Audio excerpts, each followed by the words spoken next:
ওকে, আচ্ছা আসো আমরা ওই মানে প্রবলেমগুলো নিয়ে আস্তে আস্তে কথা বলি, তারপর হচ্ছে মাঝখানে অন্য টপিক থাকলে তোমরা কথা বলবে, কোনো সমস্যা নেই।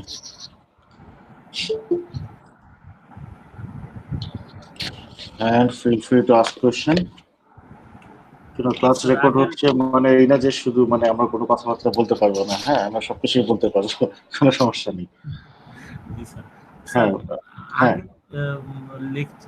স্লাইড 15-16 থেকে মানে ওখান থেকে স্যার একটা কোশ্চেন মানে দুটাই বোঝারই ছিল স্যার, আমি বুঝি নাই স্যার ওই দুইটা জিনিস স্যার। একটা হচ্ছে হেমোলাইটিক রিঅ্যাকশন আর একটা হচ্ছে ট্রান্সমিশন রিঅ্যাকশন। এক সেকেন্ড।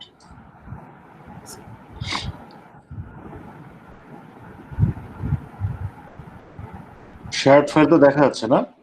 জি স্যার দেখা যাচ্ছে স্যার। স্লাইড 14 না 50 কে হেমোলাইটিক রিঅ্যাকশন? জি স্যার হেমোলাইটিক রিঅ্যাকশন স্যার। জি স্যার। মানে লাইটিক মানে কি? লাইটিক মানে আসলে লাইটিক হচ্ছে লাইসিস থেকে আসছে আর কি, হ্যাঁ।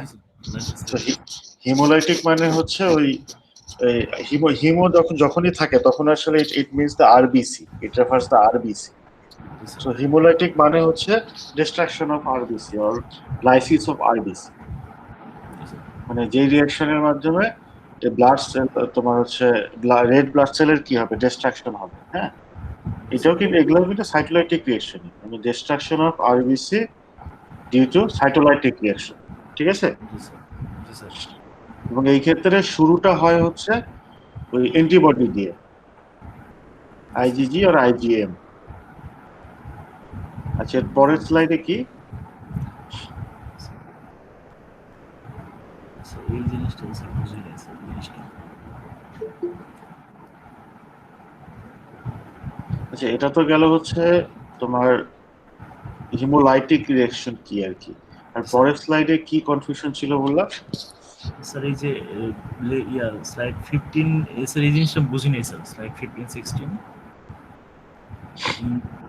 Basically course sir. স্লাইড 15-16। আচ্ছা যেটা হচ্ছে যে হিমোলাইটিক রিঅ্যাকশনে আরবিসির যে ডিস্ট্রাকশন হয় লাইটিক সাইটোলাইটিক রিঅ্যাকশনের মাধ্যমে কি হতে হবে, শুরু হয় কি হবে সাইটোলাইটিক রিঅ্যাকশনের অ্যান্টিজেন আর অ্যান্টিবডির ইন্টারঅ্যাকশনের মাধ্যমে, রাইট।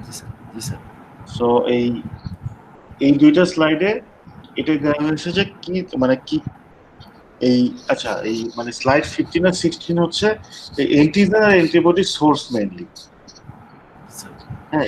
এই স্লাইড 15 আর 16 যে চারটা দেওয়া এক্সাম্পল হিসেবে দেওয়া হয়েছে সবগুলোই কিন্তু সবগুলোর ফলে হিমোলাইসিসই ঘটে, ওকে। কিন্তু এক একটার ক্ষেত্রে অ্যান্টিজেনের সোর্স আর অ্যান্টিবডির সোর্সটা ডিফারেন্ট। ধরো যে প্রথমটার ক্ষেত্রে ট্রান্সমিশন রিঅ্যাকশনের ক্ষেত্রে এখানে অ্যান্টিজেনের সোর্সটা কি, মানে ট্রান্সমিশন রিঅ্যাকশনের ক্ষেত্রে অ্যান্টিজেনের সোর্স হতে পারে, মানে ডোনার অ্যান্টিজেনের সোর্সও হতে পারে, অ্যান্টিবডি সোর্সও হতে পারে, আবার রিসিপিয়েন্টও দুটোই হতে পারে, রিসিপিয়েন্টে অ্যান্টিজেনের সোর্স হতে পারে অথবা অ্যান্টিবডি সোর্স হতে পারে।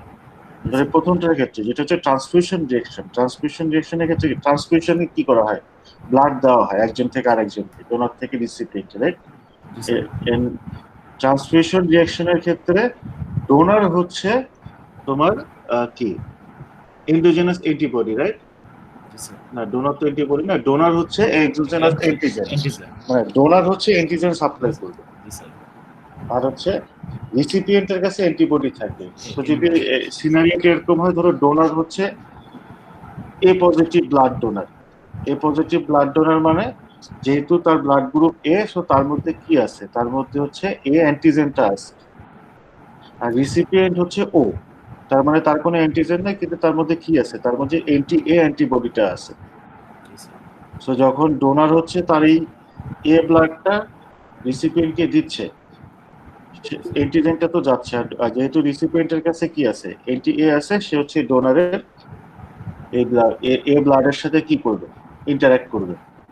ডোনারের অ্যান্টিবডি গিয়ে ওই রিসিপিয়েন্টের অ্যান্টিজেনের সাথে বাইন্ড করবে, বাইন্ড করার পরে সে হচ্ছে এই সাইটোলজিক রিঅ্যাকশন কি করবে, মানে বাইন্ড করবে, বাইন্ড করার পর হচ্ছে সেন্সিটাইজ করবে, তারপরে হচ্ছে কি হবে, আইদার এডিসিসি অথবা ম্যাক ফরমেশনের মাধ্যমে ওই ডোনারের ব্লাড সেলের গ্লাইসিস হবে, ঠিক আছে। জি স্যার। আর এই যে রিভার্স ট্রান্সমিশন আছে এটা কিন্তু যে সেটার উল্টা। জি স্যার। এই যে পরের স্লাইডে যে 16 নাম্বার স্লাইডে রিভার্স ট্রান্সমিশন আছে, এই ক্ষেত্রে হচ্ছে অ্যান্টিজেন থাকবে কার কাছে? অ্যান্টিজেন থাকবে হচ্ছে রিসিপিয়েন্টের কাছে, ডোনারের কাছে থাকবে হচ্ছে অ্যান্টিবডিটা আর কি, মানে ডোনার থেকে অ্যান্টিবডি আসবে আর কি। মানে এক্ষেত্রে ডোনার কি? ডোনার হচ্ছে ও, তার মানে তার তার কাছে অ্যান্টিবডি আছে, antibody for both A and B, anti A এবং এন্টি বি দুইটাই তো আছে। এখন এই ডোনার যদি মানে কোনো এ এ ব্লাড গ্রুপকে ব্লাড ডোনেট করে, এর কাছে কি আছে? অ্যান্টিজেনটা আছে, আর ওর কাছে হচ্ছে অ্যান্টিবডিটা আছে। সো এই ডোনারের অ্যান্টিবডি যে রিসিপিয়েন্টের অ্যান্টিজেনকে কি করবে? অ্যান্টিজেনের সাথে বাইন্ড করবে, বাইন্ড করে সেন্সিটাইজেশন করবে আর কি।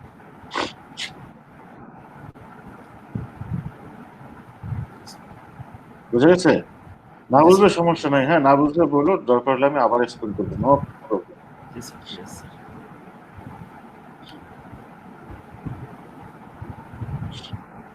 এই সবগুলো একই একই। এখানে মেইন প্লেয়ার হচ্ছে দুইজন, অ্যান্টিবডি আর অ্যান্টিজেন। এই এই হিমোলাইসিস বলো বা হচ্ছে ওই lysis of white blood cell আর লাইসিস অফ প্লাটলেটস, সব সেম। ঠিক আছে, মাঝে মাঝে হচ্ছে কিছু আর কি অন্য পার্টি আসে আর কি। অন্য পার্টি আসে মানে ধরো এই ট্রান্সক্রিপশন রিঅ্যাকশন, এই জিনিসটা কিন্তু সিম্পল, রাইট? ট্রান্সক্রিপশনের ক্ষেত্রে হচ্ছে মানে এক্সোজেনাস অ্যান্টিবডি বা অ্যান্টিজেন আসতেছে। আর এই বাদে আর দুইটা সিনারিও হতে পারে। এক হচ্ছে মানে যা ওই নিজে নিজেই হচ্ছে আমরা যদি অ্যান্টিজেন তৈরি করে ফেলি আর কি, বা সামহাও হচ্ছে আমাদের নিজেদের বডি যদি আমাদের নিজেদের কি সেলকে যদি অ্যান্টিজেন হিসেবে দেখে, তখন হচ্ছে অ্যান্টিবডি অ্যান্টিজেনিক রিঅ্যাকশন ঘটবে। সেই ক্ষেত্রে সেগুলোকে আমরা অটোজেনিক বলি ইউজুয়ালি, রাইট? যেমন হিমোলাইসিসের ক্ষেত্রে বলা হয় অটো অ্যালার্জি। যে মোস্ট অফ এই যে অ্যালার্জি গুলো যে হয়, আমরা যে ধরো অনেক কিছুর এগেনস্টে অ্যালার্জি থাকে না? জি স্যার। অনেকে আছে কিছু খাবার খেলে অ্যালার্জি হয়ে যায়, তারপরে যে অনেকের আছে ধরো ডাস্ট অ্যালার্জি হয়, বা এই সব অ্যালার্জি কিন্তু ইমিউন রেসপন্সের কারণেই হয়। জি স্যার। হুম, জি স্যার।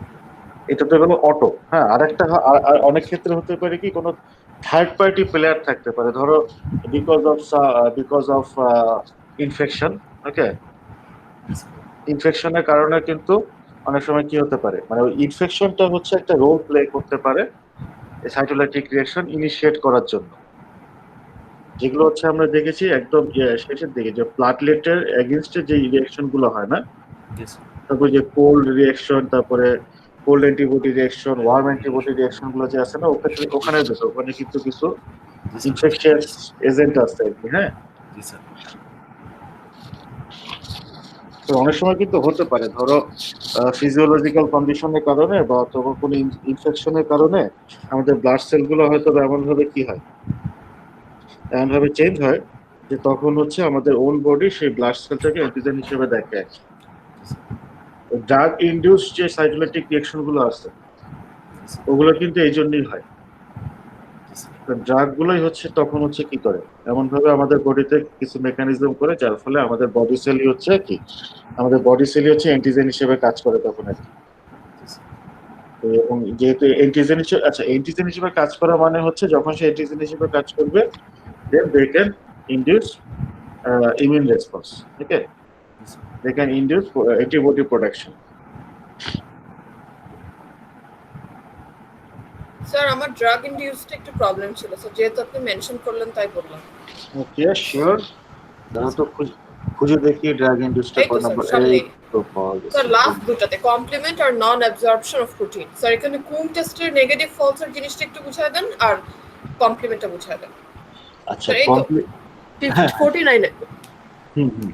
আচ্ছা, কমপ্লিমেন্টের ক্ষেত্রে যেটা হয় না, আচ্ছা, কমপ্লিমেন্ট তো আমরা বুঝি না যে অ্যান্টিবডি অ্যান্টিজেন আসলো, মানে অ্যান্টিবডি অ্যান্টিজেনের ইন্টারঅ্যাকশনের পরে তারা আসলে কি করে, ওই সাইটোলাইট, ওই তোমার এডিসিসি হোক আর ম্যাক ফরমেশনই হোক, দুইটার ক্ষেত্রে কিন্তু কমপ্লিমেন্ট সিস্টেমটাই ইনডিউস হয়, রাইট?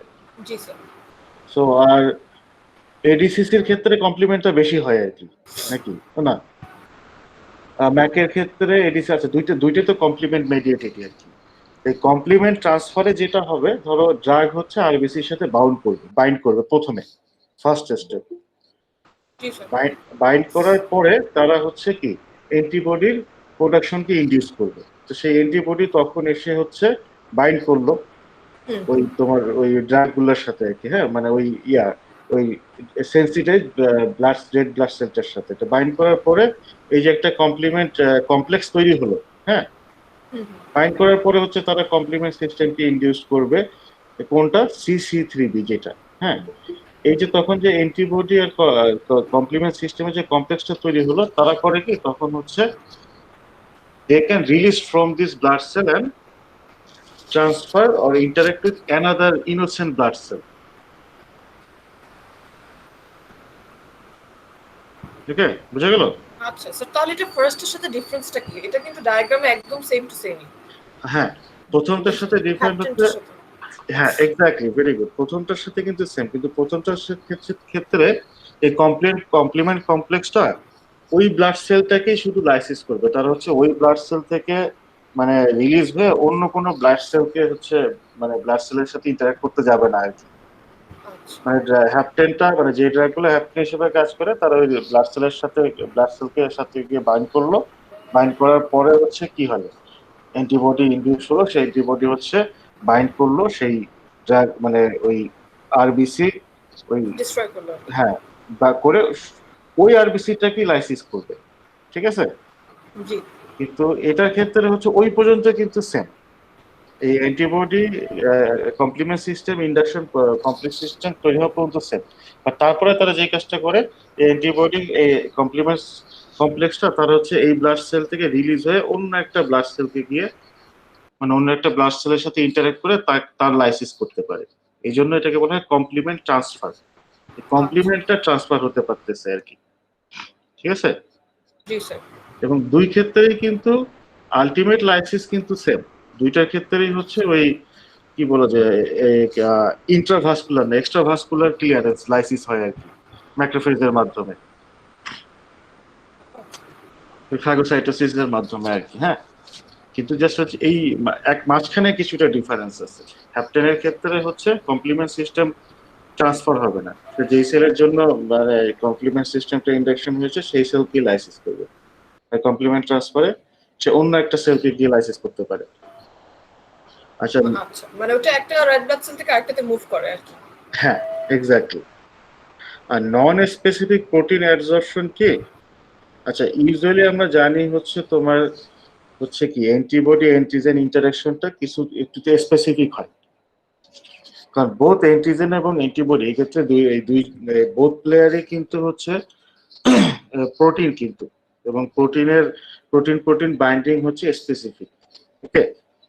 কিন্তু নন স্পেসিফিক এর ক্ষেত্রে কি হবে, ধরো ড্রাগটা যখন ইয়ার সাথে বাইন্ড করলো, টেক্সটটা পেয়েছে মানে যে কিছু ড্রাগ আছে, ধরো ফর এক্সাম্পল সেফালোস্পোরিন কি অ্যান্টিবায়োটিক না?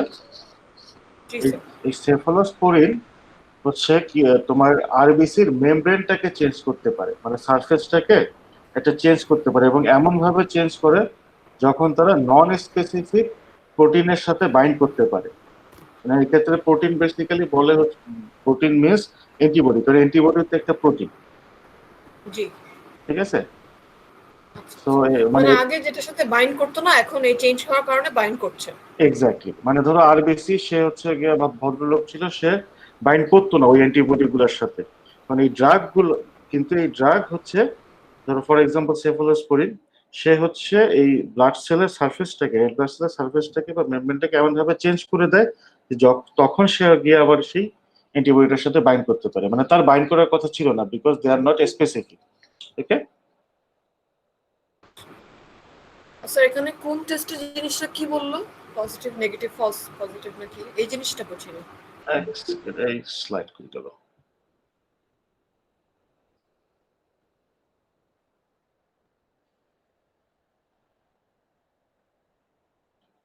আচ্ছা, কুমস টেস্টের পরে হয় কি, যেহেতু হচ্ছে তোমার এই আরবিসির মেমব্রেনটা চেঞ্জ হয়, হ্যাঁ, সেই চেঞ্জটা এমন হতে পারে তারা হচ্ছে হয়তো বা কিছু অ্যাবজর্ব করলো। ফর এক্সাম্পল যে ডায়ালাইসিসের ক্ষেত্রে যেটা হয়, পেশেন্টের ডায়ালাইসিস যখন করা হয় তখন হচ্ছে তাদের ব্লাড সেলের সারফেসে ফর্মালডিহাইড অ্যাবজর্ব করতে পারে আর কি।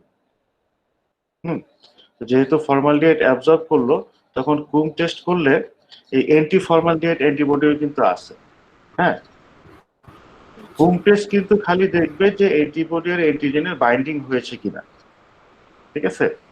তো এখন ধরো ওই যে ব্লাড সেল, সেই ব্লাড সেলের সারফেসে মানে এক্সাম্পল হিসেবে যদি ডায়ালিসিসের এক্সাম্পলটা দেওয়া হয়, ব্লাড সেলের সারফেসে কিন্তু ফর্মালডিহাইড নরমালি বাইন্ড করার কথা না আর কি। হ্যাঁ, কিন্তু ডায়ালাইসিসের ফলে তার এই ব্লাড সেলের মেমব্রেনে হচ্ছে ফর্মালডিহাইড বাইন্ড করতে পারে। এখন ধরো সেখানে ফর্মালডিহাইড যদি বাইন্ড করে, তাহলে যদি অ্যান্টি ফর্মালডিহাইড অ্যান্টিবডি থাকে, হ্যাঁ, সেটা ওই পেশেন্টের বডিতে ইনডিউস হতে পারে, রাইট? সেই অ্যান্টি ফর্মালডিহাইড অ্যান্টিবডি গিয়ে তখনই ব্লাড সেলের সারফেসে কি করবে, বাইন্ড করবে। তো যেহেতু অ্যান্টিজেন অ্যান্টিবডি বাইন্ডিং মানে এই ইন্টারঅ্যাকশন হচ্ছে, তো মানে অ্যান্টিবডি অ্যান্টিজেনের, সো হচ্ছে কুম টেস্টে সে কি পজিটিভ রেজাল্ট, ফলস পজিটিভ আসবে। হ্যাঁ, মানে পজিটিভ রেজাল্ট আসবে, কিন্তু এটা তো আসলে ট্রু ফলস না, কারণ রিয়েল অ্যান্টিবডি অ্যান্টিজেনের ইয়া কিন্তু এখানে হচ্ছে না। ওকে স্যার, বুঝছি।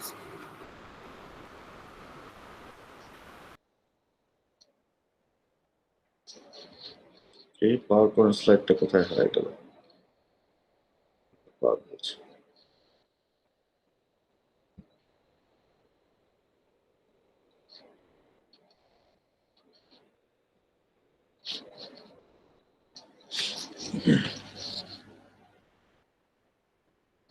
মেডিসিনের ক্ষেত্রে কিন্তু তোমার এই ধরনের সাইটোলজিক রিঅ্যাকশন হয়। এই জন্য তোমরা যদি ধরো কোনো স্পেসিফিক মেডিসিন নিয়ে নেটে একটু ইয়া করো, ধরো যদি একটু মানে স্টাডি করো, তখন দেখবে যে ওই কি কি ধরনের মানে অ্যালার্জিক রিঅ্যাকশন হতে পারে এবং কত পার্সেন্ট মানে ধরো পেশেন্টের মধ্যে হতে পারে।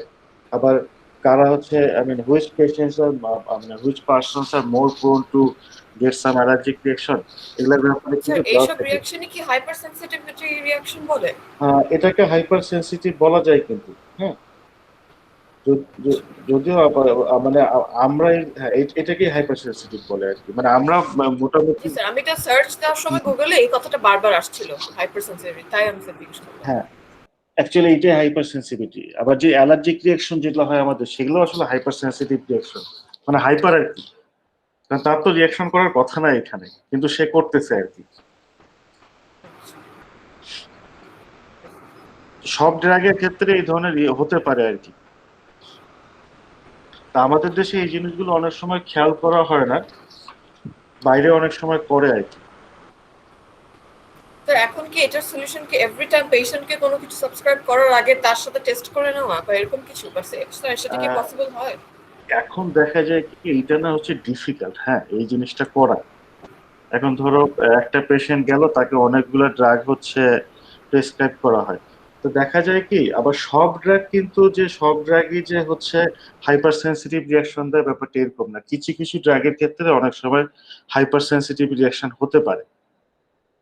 আচ্ছা, যেমন এই যে ডায়াবেটিস হয় না, অনেক সময় দেখা যায় কি যাদের হচ্ছে ইনিশিয়াল ধরো শুরুতেই ডায়াবেটিস ধরা পড়লো অনেক হাই, 25-30 এরকম, হ্যাঁ, ওইসব ক্ষেত্রে কিন্তু ডক্টররা অনেক সময় সাজেস্ট করে হচ্ছে যে যে আপনি হসপিটালাইজড হন, তারপর হচ্ছে আমরা আপনাকে ইনসুলিন দিব। কারণ ইনসুলিনের ক্ষেত্রে কিন্তু এটা প্রায় হতে পারে যে পেশেন্টের ডায়াবেটিস খুবই হাই, ইনসুলিন দেওয়া হলো, হাইপার রিঅ্যাকশন হয়ে গেল আর কি। ওই ক্ষেত্রে ডক্টররা যে কাজটা করে তখন হচ্ছে ওই তারা হচ্ছে আগে হচ্ছে শুরুতে হচ্ছে ওই একটা ট্রিটমেন্ট করে, যাতে ওই হাইপার সেন্সিটিভিটির কারণে যেই সিমটম গুলো দেখা যায় ওগুলো সাবসাইড হয়। তারপরে তারা হচ্ছে ইয়া চেঞ্জ করে দেয় আর কি, ইনসুলিনটা চেঞ্জ করে দেয়। হাইপার সেন্সিটিভ রিঅ্যাকশন কিন্তু হচ্ছে আচ্ছা, এই ধরো এই যে আমরা যে সেফালোস্পোরিন বা হচ্ছে এই যে আমরা প্যারাসিটামল খাই, এগুলা কিন্তু হচ্ছে কেমিক্যাল ড্রাগ আর কি। হ্যাঁ, এগুলার এগেনস্টে না হাইপার সেন্সিটিভ রিঅ্যাকশন খুব কম হয়, মানে ডেফিনেটলি হতে পারে। এই যে সেফালোস্পোরিন খেলে রিঅ্যাকশন হবে, এই ব্যাপারটা কিন্তু একদম শিওর না, মানে যে হবে এটা রেশিও কিন্তু কম। যেমন আমার আমার একজন এই সিনিয়র ভাই আছে আমার এলাকায় থাকে, উনি হচ্ছে ইয়া খেতে পারে না, উনি হচ্ছে প্যারাসিটামল খেতে পারে না। না, আমার জীবনে আমি একটা মানুষকে দেখছি যে হচ্ছে প্যারাসিটামল খেতে পারে না, প্যারাসিটামল খেলেই তার হাইপার রিঅ্যাকশন হয়। আর প্যারাসিটামলের এগেনস্টে হাইপার সেনসিটিভ রিঅ্যাকশন হয়, তারপর হচ্ছে জিম্যাক্স এর এগেনস্টে হাইপার সেনসিটিভ রিঅ্যাকশন হয়। এবং আমার জীবনে আমি একজনকেই দেখছি যে প্যারাসিটামলের ক্ষেত্রে হাইপার সেনসিটিভ রিঅ্যাকশন হয়। So I mean what I wanted to say, এই কেমিক্যাল ড্রাগ গুলোর এগেনস্টে কম হয়, কিন্তু যে ড্রাগ গুলো কেমিক্যাল ড্রাগ না, ফর এক্সাম্পল ইনসুলিন, ইনসুলিন তো কোনো কেমিক্যাল ড্রাগ না। ইনসুলিন কিন্তু হচ্ছে এটা কি হরমোন একটা। তারপর বিভিন্ন ধরনের যে সাইটোকাইন, তারপরে হচ্ছে যে ইন্টারলিউকিনস, এগুলো কিন্তু অনেক সময় ড্রাগ হিসেবে ইউজ করা হয়, মানে ট্রিটমেন্ট হিসেবে ইউজ করা হয়। ওগুলোর এগেনস্টে এই সাইটোলাইট মানে ইমিউন রেসপন্স হাইপার রিঅ্যাকশন হওয়ার পসিবিলিটি বেশি, মানে রেশিওটা বেশি আর কি। অনেকে পেনিসিলিনের এগেইনস্টও হয়। এক্স্যাক্টলি, পেনিসিলিন এগেনস্টে অনেকের হয় আর কি। তো এগুলার পরিমাণ একটু কম আর কি। মানে ধরো ইন্টারলিউকিন তো ইউজ করা হয় কিন্তু ট্রিটমেন্টের জন্য সাইটোকাইনস গুলাকে। তারপরে হচ্ছে যে হরমোন টাইপের যে থেরাপি গুলা, এগুলোর ক্ষেত্রে সম্ভাবনা বেশি থাকে আর কি, মানে রেশিওটা বেশি আর কি।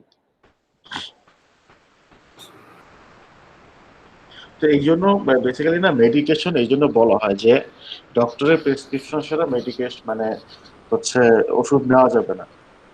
একদম সুস্থ মানুষদের ক্ষেত্রে দেখা যায় হাইপার রিঅ্যাকশন গুলো হওয়ার পসিবিলিটি মানে হয় না, এটা তো বলাই যাবে না, ডেফিনেটলি হয়, একটা সার্টেন পার্সেন্টেজের মধ্যে হয়।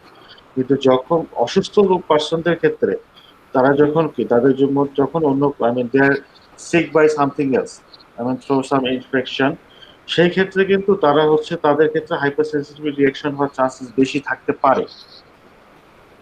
কারণ এই যে হার্ট প্লেয়ার হচ্ছে মানে ইনফেকশন গুলো, সো এই জন্য হচ্ছে ডক্টরের প্রেসক্রিপশন ছাড়া না ওষুধ খেতে হয় না। কারণ ডক্টররা জানে যে টোটাল ব্যাপারটা তাদের ডক্টরদের মাথায় থাকতে হয়। অবশ্য যদিও আই ডাউট মানে বাংলাদেশে কতজন ডক্টর এই ব্যাপারে কনসার্ন আমি জানি না, কিন্তু দে শুড বি আর কি। ওকে, জি স্যার। যে ওই যে রোগীর কি বলে এটাকে প্রোফাইলাক্সিস বলে নাকি, রোগীর প্রোফাইল বলা যেতে পারে। হ্যাঁ, রোগীর পেশেন্টের প্রোফাইলে কিন্তু সব থাকে যে ওকে তার কি ধরনের ইনফেকশন আছে, সে অন্য কোনো ড্রাগ নিয়েছে কিনা, তো সেগুলোর উপর বেস করে আসলে প্রেসক্রিপশন দেওয়া উচিত আর কি। জি স্যার।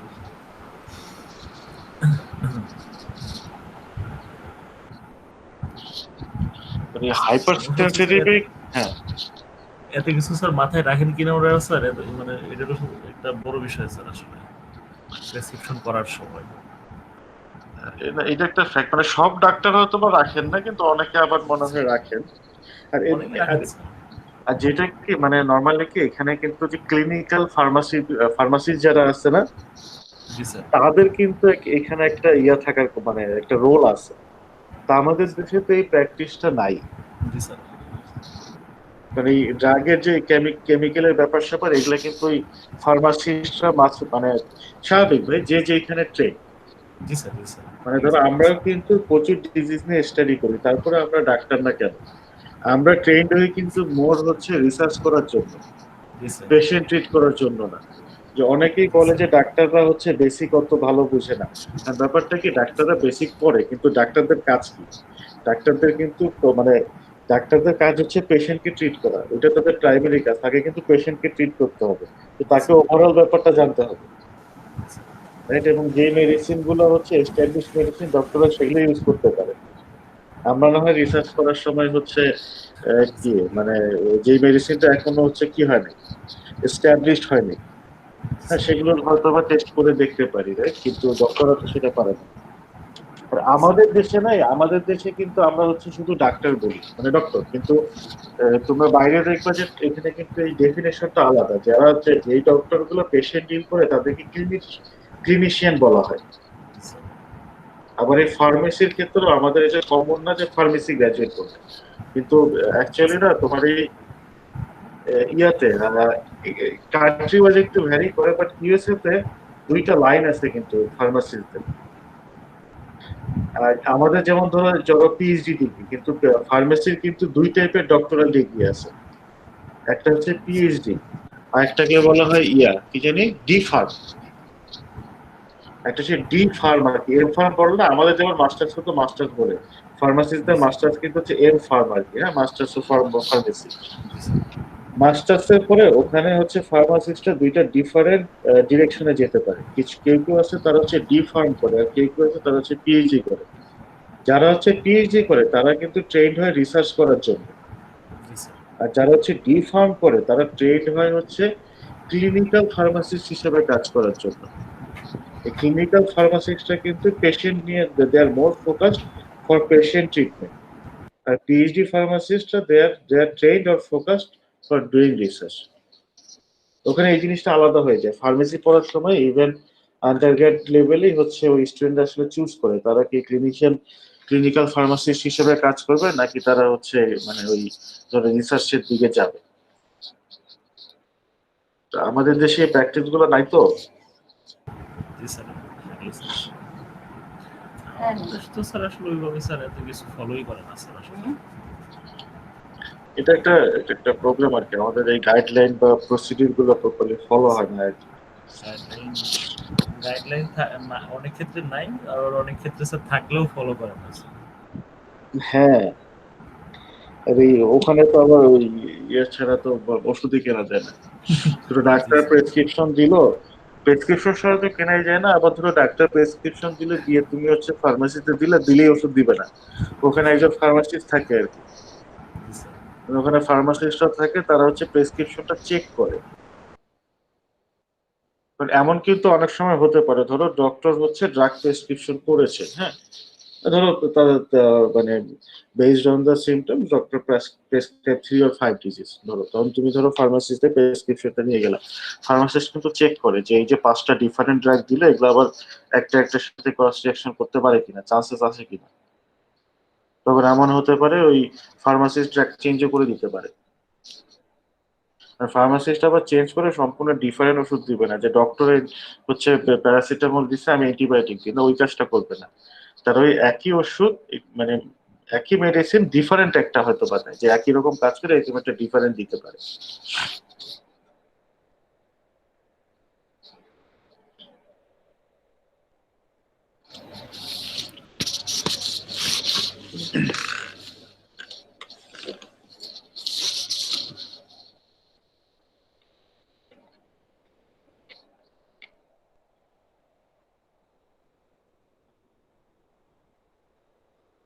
আচ্ছা, হোম টেস্টটা কি তোমরা অন্য কোনো কোর্সে করেছো? আমি না ঠিক জানি না, এটা কি মেডিকেল মাইক্রোবায়োলজিতে বা ওই যে একটা কি জানি আছে না, তো আরেকটা অ্যাডভান্স কোর্স আছে না 400 লেভেলের?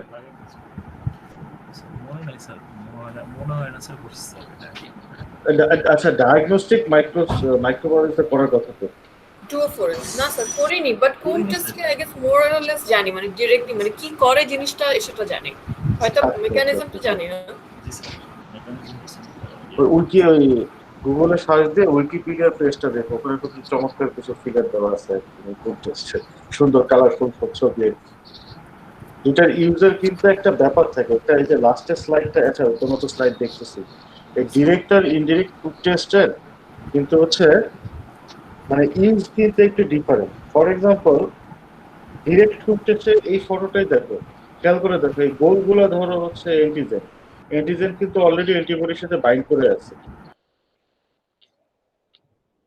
এই টুম টেস্টে কিন্তু অ্যান্টিবডি কিন্তু দুইটা, খেয়াল করে দেখো, হ্যাঁ, একটা না কিন্তু, হ্যাঁ।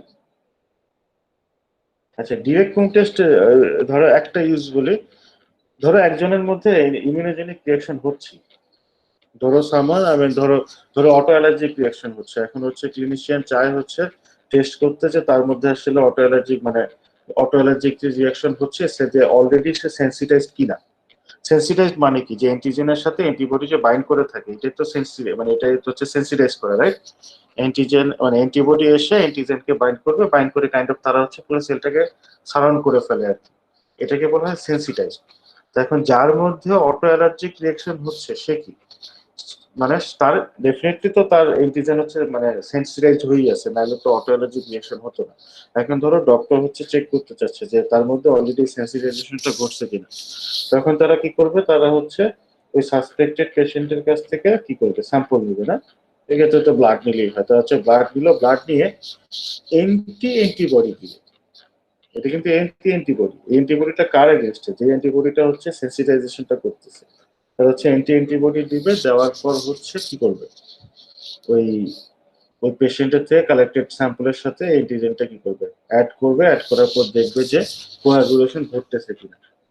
এটা হচ্ছে ডিরেক্ট কুক টেস্ট। আর ইনডিরেক্ট কুম টেস্ট এটা হচ্ছে ইন ভিট্রো সিস্টেম ইউজ করে। ধরো একজন, ধরো ফর এক্সাম্পল তোমার হচ্ছে টেস্ট করা হবে যে পার্টিকুলার কোনো এই অ্যান্টিবডি তোমার মধ্যে কোনো এই রিয়াকশন করে কিনা আর কি। মানে তোমার অ্যান্টিজেন কিন্তু সেন্সিটাইজড অবস্থায় নাই, তুমি দেখতে চাচ্ছ যে ওই কোনো অ্যান্টিবডির এগেইনস্টে সেন্সিটাইজেশনটা ঘটে কিনা। তো সেই ক্ষেত্রে করা হবে কি, আগে হচ্ছে তোমার কাছ থেকে ধরো এখন তুমি ব্লাডই টেস্ট করতে চাচ্ছ যে ব্লাডের এগেইনস্টে সেন্সিটাইজেশন করতেছে কিনা। তো ব্লাড কালেকশন করা হলো, কালেকশন করার পর ফার্স্ট হচ্ছে তোমাকে অ্যান্টিবডি দেওয়া হবে। কোন অ্যান্টিবডি তুমি দেখতে চাচ্ছ যে ওই অ্যান্টিবডি তোমাকে সেন্সিটাইজেশন করে কিনা আর কি। হ্যাঁ, ওই অ্যান্টিবডি দেওয়া হয়, মিক্স করা হয়। মিক্স করার পরে যদি সেন্সিটাইজেশন ঘটে তাহলে কিন্তু সেই অ্যান্টিবডিটা ওই অ্যান্টিজেনের সাথে বাইন্ড করবে, রাইট? তারপরে হচ্ছে অ্যান্টিবডি দেওয়া হয়। এই অ্যান্টিবডির কিন্তু কাজ একটাই, সেটা হচ্ছে ডিটেকশনের জন্য। সে কিন্তু এখানে প্লেয়ার না, সে সেন্সিটাইজেশনটা ঘটাচ্ছে না। মানে কুম টেস্টের ক্ষেত্রে যে অ্যান্টিবডি যে লেখা আছে, হ্যাঁ, এ কিন্তু হচ্ছে সেন্সিটাইজেশনটা করতেছে না, এ শুধুমাত্র ডিটেকশন পারপোজ ইউজ হয়। এই অ্যান্টিবডি হচ্ছে ওই অ্যান্টিবডির সাথে গিয়ে বাইন্ড করে, যে অ্যান্টিবডিটা হচ্ছে সেন্সিটাইজেশনটা ঘটাচ্ছে, মানে যার মাধ্যমে হচ্ছে সাইটোলাইটিক রিঅ্যাকশনটা ইনিশিয়েট হয়। এই দুইটা ডিফারেন্সটা বুঝছো?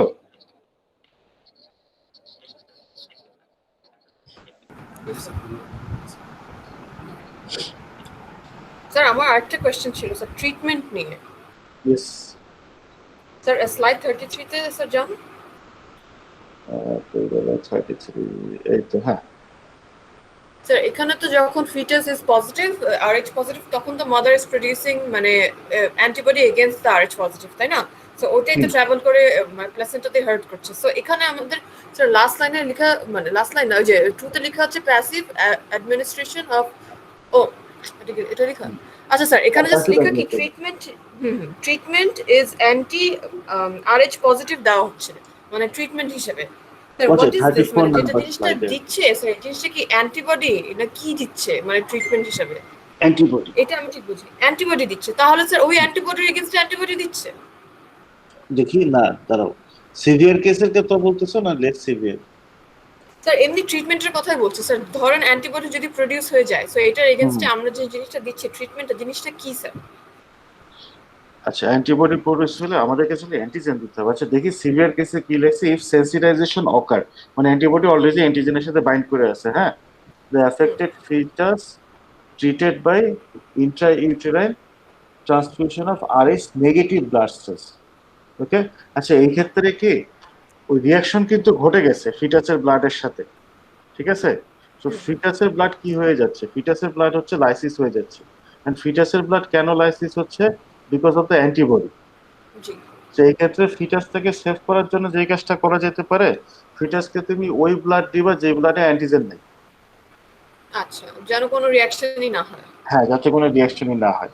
তো এই কাজটা শুধুমাত্র করা হয় সিভিয়ার কেসে আর কি, নর্মাল কেসে না।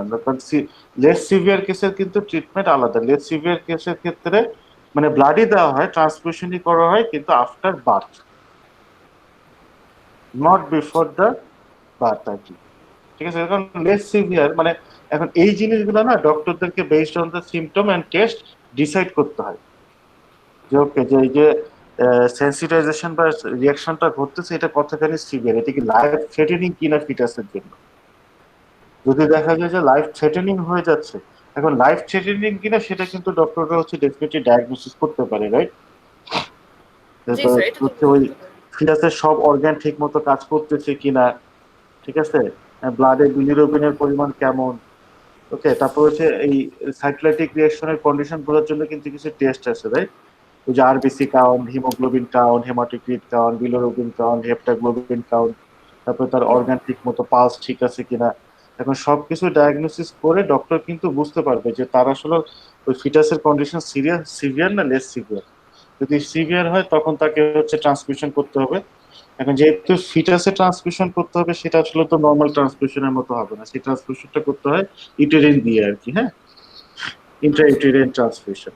আর যদি দেখা যায় যে এখন ডক্টর ডেফিনেটলি চাপে হচ্ছে এটা অ্যাভয়েড করতে চেতে, কারণ এটা প্রবলেম যে মানে এটা মোর কমপ্লেক্স একটা প্রসিডিউর এবং কমপ্লিকেটেড থিং।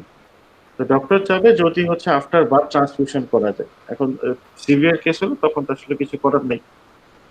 লেট সিভিয়ার হলে আফটার বার্থ আর কি হচ্ছে করা হয়, ট্রান্সফিউশনটা করা হবে আর কি।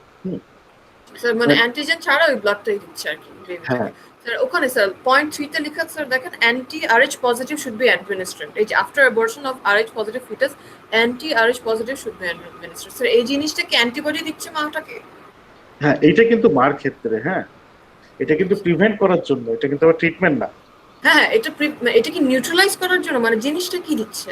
নিউট্রালাইজ করার জন্য, এক্স্যাক্টলি নিউট্রালাইজ করার জন্য। এন্টি আরএস যখন বলবো না, এটা হচ্ছে অ্যান্টিবডি দিচ্ছে আর কি। হ্যাঁ স্যার কারণ মার বডিতে দেখো কি আসতেছে, মানে যেটা হয় কি, আচ্ছা ধরো মা হচ্ছে নেগেটিভ আর কি, আরএস নেগেটিভ, তার মানে মার মধ্যে হচ্ছে কোনো অ্যান্টিজেন নেই, যেহেতু অ্যান্টিজেন নেই তার কি হবে না, তার হচ্ছে অ্যান্টিবডি তৈরি হবে না। তো এখন হচ্ছে ফিটাসটা আরএস পজিটিভ, মানে অ্যান্টিজেন আছে। এখন নর্মালি কি ইউজুয়ালি ডিউরিং প্রেগনেন্সি খুব কম অ্যান্টিজেনই আসলে প্লাসেন্টা ক্রস করে মার বডিতে যাবে, সেটাই স্বাভাবিক, এত ইজি না আর কি প্লাসেন্টা ক্রস করা আর কি।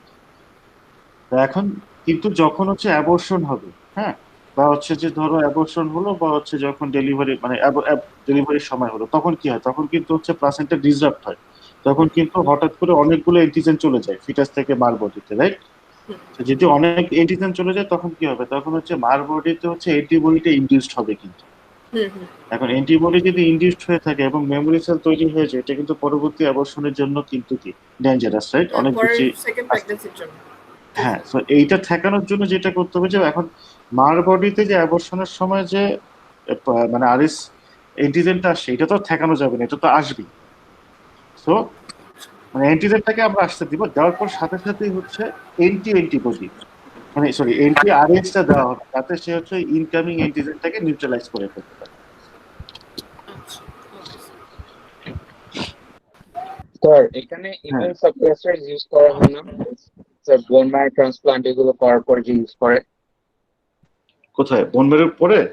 মানে স্যার হ্যাঁ স্যার এখানে তো স্যার ইমিউন সাপ্রেসার ইউজ করলে তো স্যার স্পেসিফিক গুলো স্যার এইটা রিঅ্যাক্ট। এইটাও তো একটা ইমিউন সাপ্রেশন। আচ্ছা এখন ব্যাপার হচ্ছে ইমিউন সাপ্রেশন কিন্তু কখনোই ভালো না। খেয়াল করে দেখো, তুমি যখন একজনকে ইমিউন সাপ্রেসড করতেছো, তার কিন্তু সবকিছুর এগেনস্টেই কি ইমিউন সাপ্রেসড হয়ে যাচ্ছে। Immune suppressed people are very prone to get disease, get secondary infection, right? So আমরা যদি ইমিউন সাপ্রেশন ছাড়া সলভ করতে পারি সেটা বেটার না? জি স্যার বল। সেই জন্য মানে ইটস বেটার আমাদের, মানে আমরা হচ্ছে অ্যান্টিবডি দিয়ে কাজ চালাই নিতে পারতেছি, আমাদের হচ্ছে ইমিউন সিস্টেমকে সাপ্রেস করতে হচ্ছে না। ডেফিনেটলি এটা মাচ বেটার ইমিউন সাপ্রেস। হ্যাঁ, স্যার এই অ্যান্টিবডিটা কিভাবে কাজ করে? ও অ্যান্টিবডিটা, জি স্যার। অ্যান্টিবডি অ্যান্টিজেন রিঅ্যাকশন তো use specific reaction, antibody antigen পেলে সেটার সাথে বাইন্ড করবে। ও স্যার তাহলে স্যার সেলের মানে সাথে আমরা bind করতে হবে। আমরা কোন অ্যান্টিবডিটা দিচ্ছি, এন্টি আরএস কিন্তু, হ্যাঁ আরএস মানে রেসাস ফ্যাক্টর তো, আরএস কি রেসাস না, রেসাস জি ফ্যাক্টর তো। আমরা কিন্তু পার্টিকুলারলি এই ক্ষেত্রে ওই এন্টি আরএস অ্যান্টিবডিটাই দিব, যে হচ্ছে ওই আরএইচ অ্যান্টিজেনটার সাথে গিয়ে বাইন্ড করবে। আর এই বাইন্ডিং গুলো কিন্তু স্পেসিফিক, এগুলো নন স্পেসিফিক বাইন্ডিং না আর কি। প্রোটিন প্রোটিন ইন্টারাকশন স্পেসিফিক হয় আর কি, antigen antibody interaction specific type হয় আর কি। এই মনোক্লোনাল যত অ্যান্টিবডি আছে না, মনোক্লোনাল সব অ্যান্টিবডি কিন্তু খুব স্পেসিফিক। জি স্যার। এই পলিক্লোনাল গুলো অনেক সময় নন স্পেসিফিক ইয়ে করতে পারে আর কি। হ্যাঁ থ্যাংক ইউ স্যার। তোমার কোশ্চেন কি এটা ছিল? Yes sir. হুম।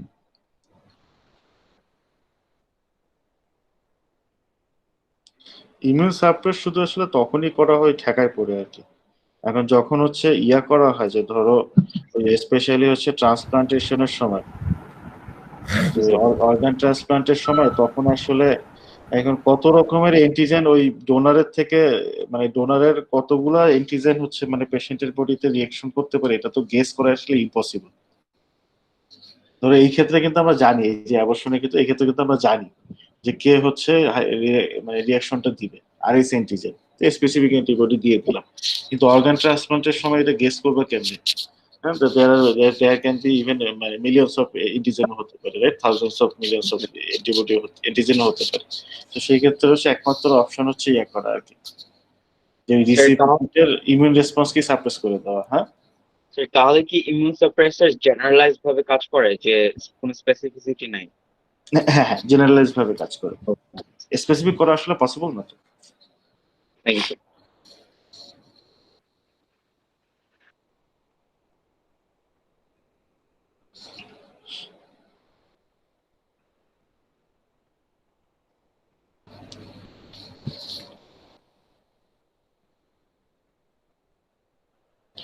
এই ইমিউন, এই যে ধরো এই যে ইমিউনোপ্যাথোলজি যে ব্যাপারগুলো না, এই জিনিসগুলো না একটু বোঝার দরকার আছে। মানে এই কারণ হচ্ছে আমরা ভ্যাকসিন নিয়ে প্রচুর কথাবার্তা বলি, যে ভ্যাকসিন ডেভেলপমেন্ট, কিন্তু যদি ইমিউনোলজি আমরা যদি খুব ভালো না বুঝি, তখন কিন্তু ভ্যাকসিন ডেভেলপমেন্টে সবসময় একটা ফাঁক থেকে যায়। হ্যাঁ, তখন হচ্ছে মানে এই আন্দাজে ঢিল মারা টাইপের ব্যাপার একটা হয়ে যায় আর কি। আচ্ছা, এখন এই যে মার্কেটে যত ভ্যাকসিন আছে, বেস্ট ভ্যাকসিন কোনগুলো বলে তোমার মনে হয়? আচ্ছা ধরো ভ্যাকসিন বিভিন্ন টাইপ হয়, এগুলো তোমাদের পরে আমি ইয়ে করবো, মানে আছে ওই চ্যাপ্টার আমাদের আছে। এই যে ধরো হোল হোল অর্গানিজম ভ্যাকসিন আছে, কিন্তু মানে পুরো অর্গানিজমটারে ভ্যাকসিন হিসেবে ইউজ করা। তারপর সাব ইউনিট ভ্যাকসিনও আছে কিন্তু। আচ্ছা ধরো তোমাদের কি মনে হয় যে কোন ভ্যাকসিন গুলো আসলে বেটার, মানে অ্যাটলিস্ট এখন পর্যন্ত যে ভ্যাকসিন গুলো আছে মার্কেটে, কোন ভ্যাকসিন গুলো বেটার কাজ করে, হোল মাইক্রো অর্গানিজম ভ্যাকসিন নাকি সাব ইউনিট ভ্যাকসিন? মানে সাব ইউনিট ভ্যাকসিনে অর্গানিজমটা একটা পার্ট হিসেবে, পার্টকে ভ্যাকসিন হিসেবে ইউজ করা হয়, কোনটা বেটার কাজ করে বলে তোমাদের মনে হয়? জাস্ট ওয়াইল্ড গেস আর কি। সাবইউনিট। সাবইউনিটটা বেটার না? এটা আর কেউ?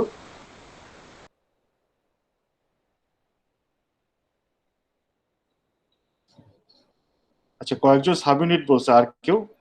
ওয়াইল্ড গেস, আর সঠিক হতে হবে না তো অ্যান্সার। আমি কত কিছু জানি না, আমি আমার কোশ্চেন করলে তো আমার দেখতে হয় এই জন্য স্লাইড, কারণ ভুলে গেছি কি ছিল। স্যার জাস্ট ওই ওয়াইল্ড যে গেস আর কি। হোল জিনোম ইউজ করে যেটা করা মানে হয়। হোল জিনোম না, হোল মাইক্রো অর্গানিজম আর কি। হ্যাঁ, মানে whole whole micro microorganism. Yeah, actually না, বেস্ট ভ্যাকসিন হবে যদি আমরা হোল মাইক্রো অর্গানিজমটাকে ইউজ করতে পারতাম, দ্যাট উড বি বেস্ট। কারণ যেটা হয় কি, সাব ইউনিটে হচ্ছে আমরা গেস করি ওকে, যে এই প্যাথোজেনটার এই অ্যান্টিজেন গুলো হয়তো বা হচ্ছে ইমিউন রেসপন্সটা দেয় আর কি। কিন্তু হোল জিনোমের ক্ষেত্রে কিন্তু আমাদের বডিতে যখন ইনফেকশন হয়, মানে এই ধরো ব্যাকটেরিয়া ইনফেকশন করতেছে, সে কি কিছু জিনিস রেখে এসে ইনফেকশন করে? না, সে কিন্তু পুরোটাই হচ্ছে আমাদের বডিতে কি করে, ইনফেক্ট করে, রাইট? যা আছে ঢাল তলোয়ার সবকিছু নিয়ে ইনফেকশন করে। তো যখন এই ক্ষেত্রে দেখা যায়, কারণ আমাদের ইমিউন রেসপন্স কিন্তু পুরোটার এগেনস্টই হয়। তো সাব ইউনিট মানে সাব ইউনিটের ক্ষেত্রে হয় কি, আমরা শুধুমাত্র চেষ্টা করি ওই মানে প্যাথোজেনের ওই অংশটাই, ওই অ্যান্টিজেনটাকেই এই ভ্যাকসিন হিসেবে ইউজ করা, যে হচ্ছে ইমিউন রেসপন্স দেয় আমাদের বডিতে। বাট এই ক্ষেত্রে কিন্তু একটা চান্সেস থেকে যায় হয়তো বা প্যাথোজেনটার এমন কিছু অ্যান্টিজেন হচ্ছে মিস হয়ে গেছে, যেগুলো হচ্ছে ওই ইমিউন রেসপন্সটা হেল্প করে, মানে পারফেক্ট ইমিউন রেসপন্স দিতে হেল্প করে আর কি। এই চান্স সাব ইউনিটে অনেক সময় থেকেই যায়। তো এই যে হোল মাইক্রো অর্গানিজম ইউজ করতে পারলে দ্যাট উড বি বেস্ট। যে যতগুলো এস্টাবলিশড আছে, তো এই যে লাইফ টাইম যে ইমিউনিটি দেয়, যেগুলো বেশিরভাগই কিন্তু হোল মাইক্রো অর্গানিজম আর কি, অথবা একদম best vaccine whole micro organism.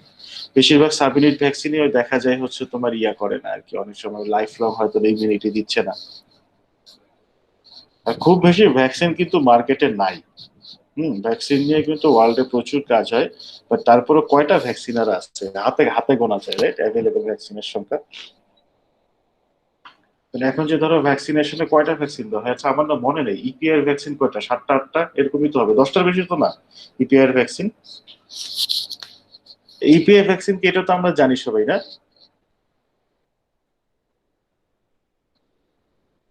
আচ্ছা, ইপিআই ভ্যাকসিন কি আমরা কি কে জানি না? ইপিআই ভ্যাকসিন, এটা কিন্তু সায়েন্স ভুলে না। গেছি। আচ্ছা অসুবিধা একটুখানি নেই, জানতাম, মানে নামটা চেনা। আচ্ছা অসুবিধা নেই, এটা ভুলে যাওয়া দোষের কিছু না। বাচ্চা কাচ্চা হলে সবার মনে পড়ে যাবে আর কি এখন। আচ্ছা, ETI. EPI, EP, P for Python. আচ্ছা, ইপিআই ভ্যাকসিন কি ছিল? হচ্ছে তোমার এই যে যখন ভ্যাকসিন, ইপিআই হচ্ছে গভর্নমেন্টের একটা এজেন্সির নাম আর কি। হ্যাঁ, এটা একটা ইন্টারন্যাশনাল এজেন্সিও আছে, বাংলাদেশ গভর্নমেন্টের একটা এজেন্সি আছে। এদের কাজ হচ্ছে যে সারা বাংলাদেশে ভ্যাকসিনেশন প্রোগ্রাম চলে না, এই ভ্যাকসিনেশন প্রোগ্রাম গুলো চলে হচ্ছে ইপিআই প্রতিষ্ঠানটার মাধ্যমে। মানে এরা যেই কাজটা করে কি, এই ভ্যাকসিন গুলাকে তারা হচ্ছে ইয়া করে, ধরো রিকগনাইজ করে টাইপের, যে গভর্নমেন্ট বললো এখন থেকে বাংলাদেশে এই ভ্যাকসিনটা দেওয়া হবে। ওকে, এখন গভর্নমেন্ট হচ্ছে সারা দেশব্যাপী যে ভ্যাকসিন দিবে সেই ভ্যাকসিন খুব ভালো না হলে কিন্তু তারা দিবে না। ধরো কলেরা ভ্যাকসিন তো আছে, কলেরা বাংলাদেশে একটা প্রবলেম না? কলেরা তো বাংলাদেশে একটা বড় প্রবলেম। মানে বাংলাদেশে প্রচুর স্টিল নাও অনেক চাইল্ড ডেথ হয় কলেরার কারণে আর কি, যদিও সিচুয়েশন অনেক ডেভেলপ করছে তারপরে স্টিল নাও হয়। আর কলেরার ভ্যাকসিন তো আছে, তাহলে গভর্নমেন্ট কেন কলেরার ভ্যাকসিন দেয় না? আসলে ইপিআই হচ্ছে ওই প্রতিষ্ঠানটা যারা হচ্ছে এই যারা সেট যারা আর কি অ্যাকচুয়ালি ডিসিশন নেয় যে ওকে এই ভ্যাকসিন গুলোকে আমরা গভর্নমেন্টের প্রোগ্রামের মধ্যে নিয়ে আসলাম, আর প্রতি বছর বা যখন লাগে দেওয়া হবে। কলেরার ভ্যাকসিন মার্কেটে থাকার পরও কলেরার ভ্যাকসিন কিন্তু গভর্নমেন্ট দেয় না, কারণ হচ্ছে কলেরার ভ্যাকসিন মাত্র 6 মাসের এবিলিটি দেয়। ইনফ্লুয়েঞ্জার ভ্যাকসিন দুনিয়ার কোনো দেশের গভর্নমেন্টই ইনফ্লুয়েঞ্জার ভ্যাকসিন কিন্তু মানে গভর্নমেন্ট প্রোগ্রামে ইপিআই তে ইনফ্লুয়েঞ্জার ভ্যাকসিন নেয়, কারণ হচ্ছে ইনফ্লুয়েঞ্জার ভ্যাকসিন 1 বছরের বেশি ইমিউনিটি দেয় না। তো মোটামুটি সেই ভ্যাকসিন গুলোকে হচ্ছে ইপিআই তে মানে এই গভর্নমেন্টের আমব্রেলার নিচে আনা হয়, যেগুলো হচ্ছে মোটামুটি একটা লাইফ লং আর কি। স্যার আমাদের এরিয়াতে তো একটা কলেরা ভ্যাকসিন দিচ্ছিল। কোথায় ট্রায়াল দিচ্ছিল মনে হয়, কোন এলাকায়? স্যার এই যে মোহাম্মদপুর, আমি মোহাম্মদপুরে আছি, আমাদের এখানে কয়দিন মানে করোনার একটা আগ দিয়ে স্যার একজন এসেছিল, জিজ্ঞেস করে গিয়েছিল যে কলেরা ভ্যাকসিনটা নিয়েছি নাকি, আবার নাকি এপ্রিলে দেবে, তারপর তার কোনো খবর ছিল না। করোনার জন্য বন্ধ হয়ে গেছে। এই কোন ভদ্রলোক দিচ্ছে? আইসিডি এর বিল কেউ নাকি? স্যার কিছু বলে না, জাস্ট একটা ট্যাবলেট নিয়ে ইনফরমেশন নিলো, নিয়ে তারপর বললো যে এপ্রিলের দিকে আরেকটা হবে, ওটা নিতে বললো, তারপর আর কিছু হয় না। এরা কিন্তু ট্রায়াল দিচ্ছে আর কি। জিজ্ঞেস করবো না কোথা থেকে আসছে, আন্দাজে কিছু দিলে কি খেয়ে ফেলতে হবে? জিজ্ঞেস করো নাই কোথা থেকে আসছে? না স্যার, ওরা তো বলছে গভর্নমেন্ট থেকে, so আমি আর জিজ্ঞেস করি নাই। ওয়াও, এই গভর্নমেন্ট থেকে কখনোই আসবে না, গভর্নমেন্ট থেকে বলছে নাকি? হ্যাঁ, it's better to be curious. হ্যাঁ, আমাদের মাঝে মাঝে একটু কিউরিয়াস হতে হবে। হ্যাঁ, ভাই মানে অতি 10-12টা কিউরিয়াসিটি কোশ্চেন করা ভালো না, শিখবে। কিন্তু একদম না থাকা হতে হবে। হ্যাঁ কি ভাই?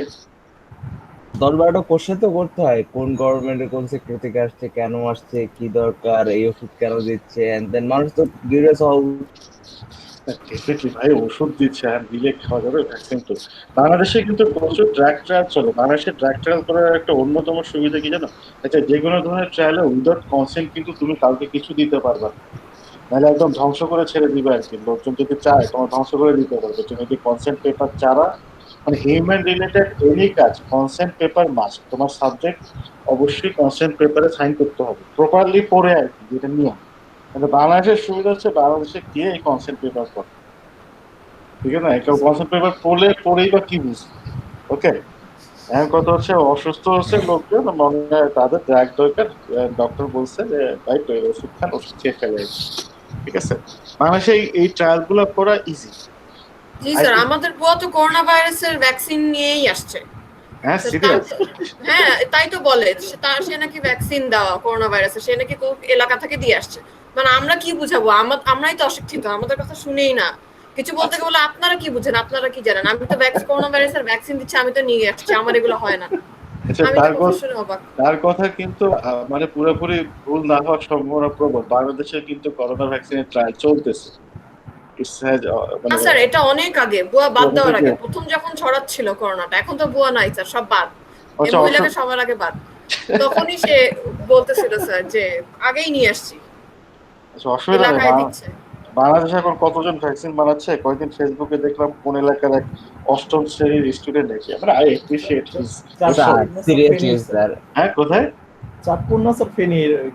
আচ্ছা, ওইদিকে আর কি, মানে সেও একটা ভ্যাকসিনের ফর্মুলা বের করছে। ইটস ওকে ভাই, ও মাই গড স্যার, স্কুলের বাচ্চা at least he is curious right, একটু পড়াশোনা তো করছে, অসুবিধা নেই। ঠিক আছে, বড় হলে ঠিক হয়ে যাবে। বড়রাই যা যা করতেছে ছোটরা এসছে। হ্যাঁ, ছোটরা তো ভাই বাইরে কিছু না বুঝে করে চেষ্টা করতেছে, বড়রা যা যা করতেছে। আচ্ছা, এই ভ্যাকসিনের বাংলাদেশে কিন্তু করোনা ভাইরাসের ভ্যাকসিন ট্রায়াল চলতেছে, আইসিটি টাইপই করবে। আচ্ছা, আমি এমনি বললাম যে বাংলাদেশের ভ্যাকসিন ট্রায়াল দেওয়া ইজি, তাই বলে ভেবো না যে যারে তারে ধরে বাংলাদেশের ভ্যাকসিন দেওয়া হয়। এটা কোনো সহজ কিছু না। হ্যাঁ, একটা ভ্যাকসিন ডেভেলপমেন্ট মানে ভ্যাকসিন ট্রায়াল করার সময় প্রপার গাইডলাইন ইউজ করতে হয়। যতগুলো রুলস এবং রেগুলেটরি রুলস রেগুলেশন আছে সবই ফলো করা হয়। হ্যাঁ, চাইলেই কিন্তু ভ্যাকসিন দিয়ে দেওয়া যায় না, এটা টাফ জিনিস, স্পেশালি যখন জেনারেলাইজ জিনিস হবে। ধরো ক্যান্সারের ক্ষেত্রে ট্রায়াল এটা হচ্ছে একটা ওয়ার্ল্ড ওয়াইড এস্টাবলিশ জিনিস। হ্যাঁ, অনেক সময় দেখা যায় কি যে ধরো পেশেন্ট হচ্ছে ক্যান্সারের ক্ষেত্রে না ট্রায়ালই করতে হয়, কারণ অনেক সময় দেখা যায় কি যে ধরো মেটাস্টেসিস হয়ে গেছে। হ্যাঁ, মেটাস্টেসিস তো থার্ড থার্ড স্টেজ থেকে মোটামুটি শুরু হয়ে যায়। মেটাস্টেসিস মানে হচ্ছে বডিতে ক্যান্সার ছড়ায় গেছে। হ্যাঁ, ক্যান্সার তো প্রথমে হচ্ছে পার্টিকুলার কি অর্গান বা টিস্যুতে থাকে, তারপর হচ্ছে এটা স্প্রেড করা শুরু করে। স্প্রেড করার সময় সবার প্রথমে এটা লাঙে যায় আর কি। লাঙে গেলে এটা ভয়ঙ্কর ব্যাপার, কারণ লাং থেকে কি হয়, লাং থেকেই তো আমাদের সারা বডিতে ব্লাড সার্কুলেট হয়। তো তো একবার যদি লাঙে ক্যান্সার সেল চলে যায় তখন ভাই এটা ভয়ঙ্কর জিনিস, তখন সারা বডিতে খুব দ্রুত ছড়ে যায়। আচ্ছা, এনিওয়ে যেটা বলতেছিলাম, মেটাস্টেসিস মানে ধরো ক্যান্সার ফোর্থ স্টেজে চলে গেছে, বেশিরভাগ সময় দেখা যায় কি তখন ওই অনেক ওষুধে অনেক কেমোথেরাপি হচ্ছে ওই পেশেন্টের ক্ষেত্রে কাজ করতেছে না। তখন ডক্টরই বেসিক্যালি পেশেন্টদেরকে সাজেস্ট করে যে ওকে ঠিক আছে, আমাদের এরকম নতুন কিছু আছে যেগুলো হচ্ছে এক্সপেরিমেন্টাল, মানে এখন এস্টাবলিশ না, আপনি ট্রায়ালে অংশগ্রহণ করবেন কি। বেশিরভাগ ক্ষেত্রে ফোর্থ স্টেজ ক্যান্সার পেশেন্টরা ট্রায়ালে অংশগ্রহণ করে অনেক সময় আর কি। কারণ কিছু করার নাই, জি মানে স্যার, এখন কারণ ওদের তো হারানোর কিছু নাই যদি কাজ করে জিনিসটা, তাই না স্যার? এক্স্যাক্টলি এরকম মেন্টালিটি থাকে না? এক্স্যাক্টলি এইটাই। তাও ধরো যে ব্লাড ক্যান্সার না, এবং ওকে এখানে কিছু কাহিনী আছে, এটা একটু পরে বলতেছি, মানে কিছু কাহিনী না, এই বাংলাদেশে কিছু ঘটনা ঘটে বা যাই হোক। ব্লাড ক্যান্সারের ক্ষেত্রে তো ধরো তাও হচ্ছে ড্রাগ আছে, কিন্তু রেয়ার কিছু ক্যান্সার আছে, সার্কোমা, যেটা সার্কোমার কথা একদিন মানে আমি কোন ক্লাসে বলছিলাম আর কি। ক্যান্সার কিন্তু ইউজুয়ালি মানে এটা দুইটা টাইপ আছে আর কি, একটাকে বলা হয় ক্যান্সার, আর একটাকে বলা হয় সার্কোমা। ক্যান্সার হয় স্পেসিফিক অর্গানে, আর সার্কোমা হয় নন স্পেসিফিক্যালি। ধরো সফট টিস্যু আছে না আমাদের, সফট টিস্যু ধরো মাসল টিস্যু, এগুলো কিন্তু সফট টিস্যু। তারপরে যে দুই সেলের মাঝখানে কিছু জিনিসপাতি থাকে, এক্সট্রা সেলুলার ম্যাট্রিক্স বলে যে, এই এক্সট্রা সেলুলার ম্যাট্রিক্স এর মধ্যেও হচ্ছে কিন্তু ক্যান্সার হয় সফট টিস্যুতে। ধরে এই যে পায়ের মাসল, হ্যাঁ, এগুলা তো ক্যান্সার হয়, এগুলাকে কিন্তু ক্যান্সার বলে না, এগুলাকে বলা হয় সার্কোমা। সার্কোমা হচ্ছে একটা রেয়ার জিনিস। হ্যাঁ, সার্কোমা তো মানে একটু রেয়ার টাইপের ক্যান্সার। এবং দেখা যায় কি যে সার্কোমার মধ্যেও হচ্ছে গিয়ে আরো রেয়ার আছে। ধরো পেরিটোনিয়াম ক্যান্সার, কি জানি বলা হয়, পেরিটোনিয়াম। আচ্ছা, আমি না পুরো নামটা ভুলে গেছি। আমাদের পেট আছে না, পেটের নিচের যে লেয়ারটা আছে একদম নিচে, হ্যাঁ, সেইখানে হচ্ছে কিছু সার্কোমা হয় আর কি। হ্যাঁ, ওটাকে বলে পেরিটোনিয়াল সার্কোমা না কি জানি, আর নাম মনে নেই। খুবই রেয়ারেস্ট এই ধরনের ক্যান্সার গুলোর ক্ষেত্রে তেমন কোনো ওষুধই নেই। সো যখন হচ্ছে এই ধরনের ক্যান্সার পেশেন্টরা ডক্টরের কাছে যায়, তারা হচ্ছে অলওয়েজ ট্রায়াল দেয়। এখন আসলে যে বললাম না, বাংলাদেশে অনেক সময় হয়, আচ্ছা এটা নিয়ে আমার ধারণা থেকে বলতেছি। হ্যাঁ, এরকম হয়তোবা করে না, হয়তোবা করে। বাংলাদেশে তো ধরো প্রচুর হচ্ছে মানে গরিব লোকজন, হ্যাঁ, উই অল নো। ঠিক আছে, ফরচুনেটলি আমরা সবাই মোটামুটি প্রিভিলেজ ফ্যামিলি থেকে, বাট বাংলাদেশে একটা মেজরিটি পোর্শন হচ্ছে দেয়ার আন্ডার প্রিভিলেজ থেকে। সো এই ধরনের লোকজনের যখন ব্লাড ক্যান্সারও হয়, এই ব্লাড ক্যান্সারের যে ইউজুয়াল ট্রিটমেন্ট সেটা করেই তাদের জন্য ডিফিকাল্ট। এত টাকা পয়সা আসলে এখন মানে বহু টাকা লাগে। অনেক সময় তখন হচ্ছে তাদের উপর ট্রায়াল করা হয় আর কি, কনসেন্ট নিয়েই করা হয়, কনসেন্ট ছাড়া তো আর এগুলো করা সম্ভব না। কনসেন্ট নিয়েই তখন হচ্ছে ট্রায়াল করা হয় আর কি, যে এক্সপেরিমেন্টাল ড্রাগ গুলো ইউজ করা হয়। এটা হয় বাংলাদেশে।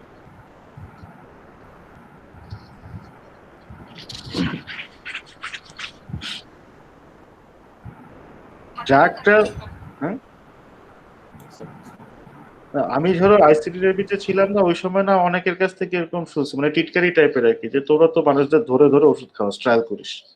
মানে ব্যাপারটা ছিল এরকম যে ক্রিমিনাল অ্যাক্ট করতেছি। হ্যাঁ, এরকম অনেকেই বলছে আমাকে, মানে যে, এবং এখনো আমি মাঝে মাঝে শুনি যে আইসিডি রেবি তো ধরে ধরে ওষুধ খাওয়ায়, হ্যাঁ, যে কোম্পানি, মানে এরা একটা কোম্পানি ব্যবসা করে বসে।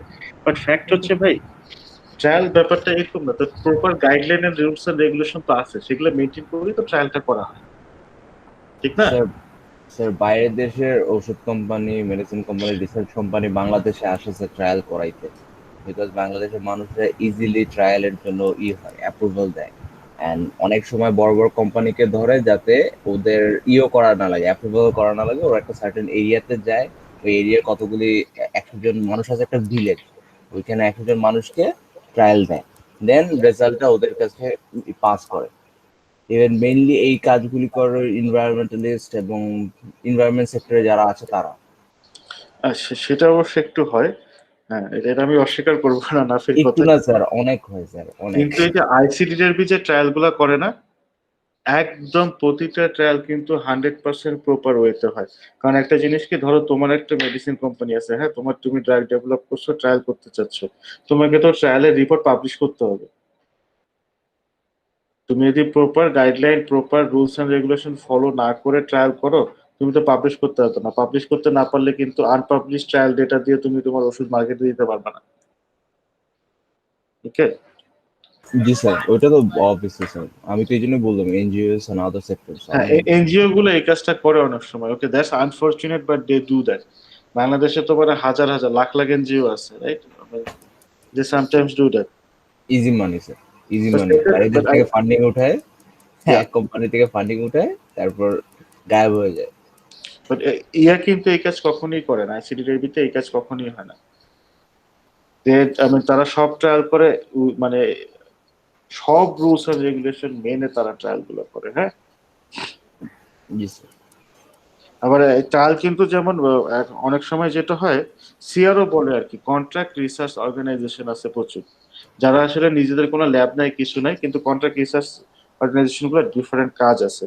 অনেক সময় দেখা যায় কি যে, ধরো for example Pharma, big Pharma, ধরো সানাফি অ্যাভেন্টিস অথবা রোশ, এই টাইপের, এরা হচ্ছে তাদের ড্রাগ ট্রায়াল করবে, ট্রায়াল করার জন্য তারা হচ্ছে একটা থার্ড পার্টিকে দেয় আর কি, ওই কন্ট্রাক্ট রিসার্চ অর্গানাইজেশনকে দেয়, তারা তখন হচ্ছে ধরো স্যার আপনার কি আইসিডিআরবির কাছ থেকে ট্রায়াল করে নেয়। হ্যাঁ, স্যার, আপনার কি মনে হয় একটা ওষুধ কোম্পানি বা একটা ড্রাগ কোম্পানি যদি ল্যাব না থাকে, তাদের পারমিশন দেওয়া উচিত? হ্যাঁ, দেওয়া উচিত, অসুবিধা নাই। কেন কেন স্যার? আমার মতে ওরা তো ট্রায়াল এটা। করার জন্য, শোনো, তোমার ওষুধ তুমি নিজে ট্রায়াল করলে কেমন হবে? তো কনফ্লিক্ট অফ ইন্টারেস্ট হয়ে গেল। হ্যাঁ, কাজ করুক আর না করুক, লিখে দিবে কাজ করে। নিজের ট্র্যাক নিজে ট্রায়াল করা যাবে, যাবে না তো, তাহলে কেমন না, হবে? ওইটা তো স্যার রিপোর্ট দেখাইতে হবে ফার্স্ট অফ অল। হ্যাঁ, যদি তাও করতে হয় স্যার, নিজের ড্রাগ যদি নিজে ট্রায়াল দেওয়ার পর যদি রিপোর্ট থাকবে না একটা স্যার, না, এটা। নিজের ট্র্যাক নিজের ট্রায়ালই দেওয়া যাবে না। নিজের ট্র্যাক নিজে ট্রায়াল দিলে সেখানে হচ্ছে চুরির ব্যাপার চলে আসবে, একদম কমন এটা। Okay sir. শোনো, এই জাপানের হচ্ছে কোন আসলে ইউনিভার্সিটির নাম ভুলে গেছে, ওসাকা না কিয়োটো ইউনিভার্সিটিতে একবার হচ্ছে এক প্রফেসরের চাকরি চলে গেছিল, মানে মামলা করে দিচ্ছিল আর কি। যেটা হয়েছিল, ওরা একটা হচ্ছে ট্রায়াল করতেছিল কিসের জানি, হ্যাঁ, তো সেই ট্রায়ালের সময়, এখন ট্রায়ালে কিন্তু স্ট্যাটিস্টিশিয়ান লাগে। ভাই, অনেক ডেটা হয়, সেই ডেটা অ্যানালাইসিস কে করবেন? ডেটা অ্যানালাইসিস এক্সপার্ট হচ্ছে স্ট্যাটিস্টিয়ান, সেই স্ট্যাটিস্টিয়ান লাগে। সো ওই রিসার্চটাতে একটা স্ট্যাটিস্টিশিয়ান ছিল আর কি। হ্যাঁ, মানে একটা ডেফিনেটলি তো এখন ওই কোম্পানি হচ্ছে ওই ভার্সিটি প্রফেসরের সাথে হচ্ছে মানে কন্ট্যাক্ট করেছে রিসার্চ করার জন্য। এটাই কমন জিনিস। রিসার্চ তো ভার্সিটি প্রফেসরই করে বিদেশে আর কি। তো কোম্পানি হচ্ছে ওই প্রফেসরের সাথে কন্ট্যাক্ট করছে, প্রফেসরের কাজ করবে, তো প্রফেসরের রিসার্চ হচ্ছে একজন স্ট্যাটিস্টিশিয়ানও নিছে, যে স্ট্যাটিস্টিশিয়ানটা হচ্ছে ওই কোম্পানির স্ট্যাটিস্টিশিয়ান। তুমি কোম্পানির ওষুধ ট্রায়াল করতেছো, তুমি কোম্পানির স্ট্যাটিস্টিশিয়ান তো নিতেই পারবে না, কারণ যেহেতু ওই statistician he get paid from the company, conflict of interest থেকে যাবে। তো তো তার উদ্দেশ্য কি থাকবে? তার উদ্দেশ্য থাকবে হচ্ছে যে ওই ওষুধটা কি করে দেওয়া, কোম্পানির ওষুধ তো, হ্যাঁ, যে কি জানি, কি জানি, যে নুন খাই যেহেতু, ঠিক আছে, হ্যাঁ, তো সে হচ্ছে স্যার ওইখানে টুইকিং করছিল, এবং ট্রাস্ট মি, ওইখানে একটা টুইকিং হয়েছিল, এবং এটা পরবর্তীতে ধরা পড়ছে। এবং এই কাজ কোনো ছোট ফার্মা করে না, এটা একটা ভেরি বিগ ফার্মা করছে, আমার কাছে নামটা মনে নেই। এই যতগুলো বড় বড় ফার্মা আছে না, অলরেডি 3-4টা, এদের মধ্যে একজন এই কাজটা করছে। পুরা জাপান ব্যাপী ওই কোম্পানি ব্যান্ড এখন। ওয়াও। আচ্ছা স্যার, আমার হুম, কথা ওইটা না। আমার কথা হলো, আমি যখন অন্য কোনো ল্যাবকে ধরবো, যেমন আইসিডিআরবি ধরলাম, হুম, আমার ড্রাগ ট্রায়ালের জন্য বা ড্রাগের মানে হুম। কার্যকারিতা দেখার জন্য, আমি তো ওদের পে করতে হবে, রাইট? বা কোনো একটা প্রফেসরকেই শোনো, ধরলাম যে রিসার্চ করার না, জন্য, বাট এটা আমার কিন্তু হ্যাঁ, বলো। আমার কিন্তু ওদের পে করতে হবে। সো হুম, বেসিক্যালি তো ঘুরে ফিরে স্যার সেম জিনিসই আসলো না, যে আমি না, একজনকে পে করে কাজ করাচ্ছি। ঘুরে ফিরে কিন্তু সেম আসলো না। ধরো আমি হচ্ছে গিয়ে ড্রাগ ট্রায়াল করি, হ্যাঁ, ধরো আমি অর্গানাইজেশন, তোমার ফার্মা, তুমি আমার ড্রাগ ট্রায়াল করতে দিছো, হ্যাঁ, তোমার ড্রাগ, আমি তো ভাই, তোমার ড্রাগ কাজ করুক আর না করুক, টাকা তো আমাকে দিতেই হবে। ওকে, তুমি আমাকে হচ্ছে তোমার ড্রাগ দিলা, আমি হচ্ছে ড্রাগ ট্রায়াল করে দিলাম, রেজাল্ট ভালো আসে না, রিপোর্ট দিয়ে দিলাম, এই তোমার ড্রাগ কাজ করে না। আমি তো তার টাকা তো তোমার আমার দিতেই হবে, ট্রায়ালের জন্যই টাকা দিতে হবে। ওকে, আর একটা কোম্পানি এখন ট্রায়াল স্পেশালিস্ট তো দুনিয়াতে মানে কোটি কোটি নেই। ট্রায়াল স্পেশালিস্ট যারা, তারা অলওয়েজ ড্রাগ ট্রায়াল পেয়েই যায়। এখানে কিন্তু কনফ্লিক্ট অফ ইন্টারেস্ট নেই, আমার স্যালারি কিন্তু তুমি দাও না, আমি তোমার কাছ থেকে রিসার্চ প্রজেক্ট নিছি, যেহেতু তো আমি তোমার রিসার্চ প্রজেক্ট তোমার কাছ থেকে নিছি, definitely you have to pay, তোমার ওষুধ। কিন্তু তুমি কিন্তু আমার স্যালারি দাও না, আমার বেতন আসে থেকে, আমার বেতন তো দেয় ধরো আমি যে প্রতিষ্ঠানে আছি সেখান থেকে, সেখানে কনফ্লিক্ট অফ ইন্টারেস্ট আসে না। ওকে, এরপরে এখন ভাই এই যে কি জানি টেবিলের নিচের ব্যাপার সবসময় কিছু থাকে, আর সেটা তো আসলে এটা কি বলে, that's corruption, that's different story. কিন্তু যে জিনিসগুলো কি ট্রায়ালের রেজাল্ট টুইকিং করা, এটা না ইম্পসিবল, এটা ইম্পসিবল জিনিস। তোমার এই যে এখন যে ট্রায়াল গুলা করা হয় না, তোমার এই যে কিছু কন্ট্রাক্ট রিসার্চ বা থার্ড পার্টি থাকে, যে তোমার অডিটর থাকে, এই জিনিস ভয়ঙ্কর ব্যাপার। ধরো ফর এক্সাম্পল তুমি একটা ট্রায়াল করতেছো, জিনিসগুলো কেমনে মনিটর করা হয় জানো? ধরো কথা হচ্ছে যে তোমার মেডিসিন তোমার প্রতিষ্ঠান থেকে ফিল্ড পর্যন্ত যাবে হচ্ছে 4°C। তারপরে হচ্ছে তোমার ফিল্ডের থেকে স্যাম্পল তোমার ল্যাবে আসবে 4°C। ধরো এটা হচ্ছে গাইডলাইনে লেখা আছে। এই যে ট্রান্সফার করার সময়, হ্যাঁ, তারপর হচ্ছে ধরো তোমার মেডিসিন তোমার স্টোর করতে হবে 4°C। এই সবগুলোতে হচ্ছে থার্মোমিটার বসানো থাকে, এবং these are not normal thermometer. এখন এরকম থার্মোমিটার আছে, যে থার্মোমিটার গুলো তুমি অ্যাক্সেসই করতে পারবে না। মানে ওই থার্মোমিটার হচ্ছে ওই ধরো যে ট্রান্সপোর্ট করতেছো যেই বক্সে, সেইখানে বসানো থাকবে। তোমার ফ্রিজে থার্মোমিটার বসানো আছে, এই থার্মোমিটার তুমি কিচ্ছু করতে পারবে না, সে সেট করা থাকবে সবকিছু। ওই থার্মোমিটার জাস্ট হচ্ছে কম্পিউটারে লাগাবা, ডেটা সরাসরি হচ্ছে ওই অডিটরের কাছে চলে যাবে। পয়েন্টটা বুঝতে পারছো? প্রতিটা পয়েন্ট খুব স্ট্রিক্টলি মেনটেন করে। ড্রাগ ট্রায়ালের রেজাল্ট টুইকিং করা ইটস অলমোস্ট ইম্পসিবল। ব্যাপারটা বুঝছো? জি স্যার। এবং ইচ্ছা করে এই কাজটা করা হয়েছে, ড্রাগ ট্রায়ালের প্রতিটা স্টেপকে এক্সট্রিম রেগুলেশনের আন্ডারে রাখা হয়। তো এটা মানুষের হেলথের ব্যাপার। হ্যাঁ, মানুষজন এখনো আসলে এত এত আনইথিক্যাল হয়ে যায়নি।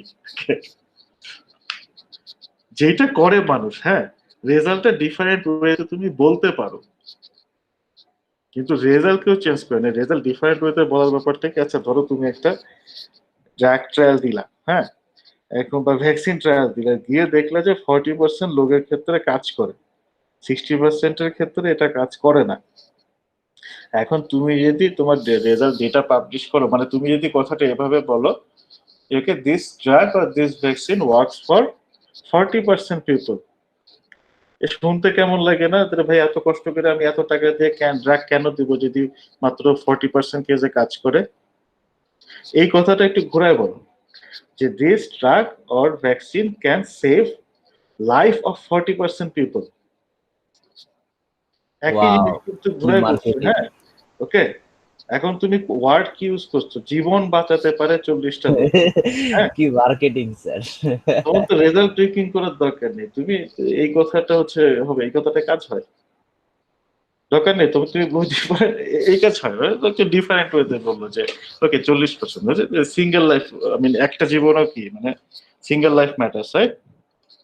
একটা জীবন, সেখানে তো একটা লাইফই ম্যাটার করে, সেখানে তুমি 40 জনের জীবন বাঁচিয়ে দিচ্ছ। রেজাল্ট টুইকিং করে না, মানে ওই বিগ রিসার্চ ইনস্টিটিউশনে কখনো ট্রায়ালের রেজাল্ট টুইকিং হয় না, ট্রায়ালের রেজাল্ট টুইকিং করে হচ্ছে ইম্পসিবল ব্যাপার, আর কি ইম্পসিবল এটা। তো মানুষজনের কথা একটু ঘুরায় বলে আর কি অনেক সময়।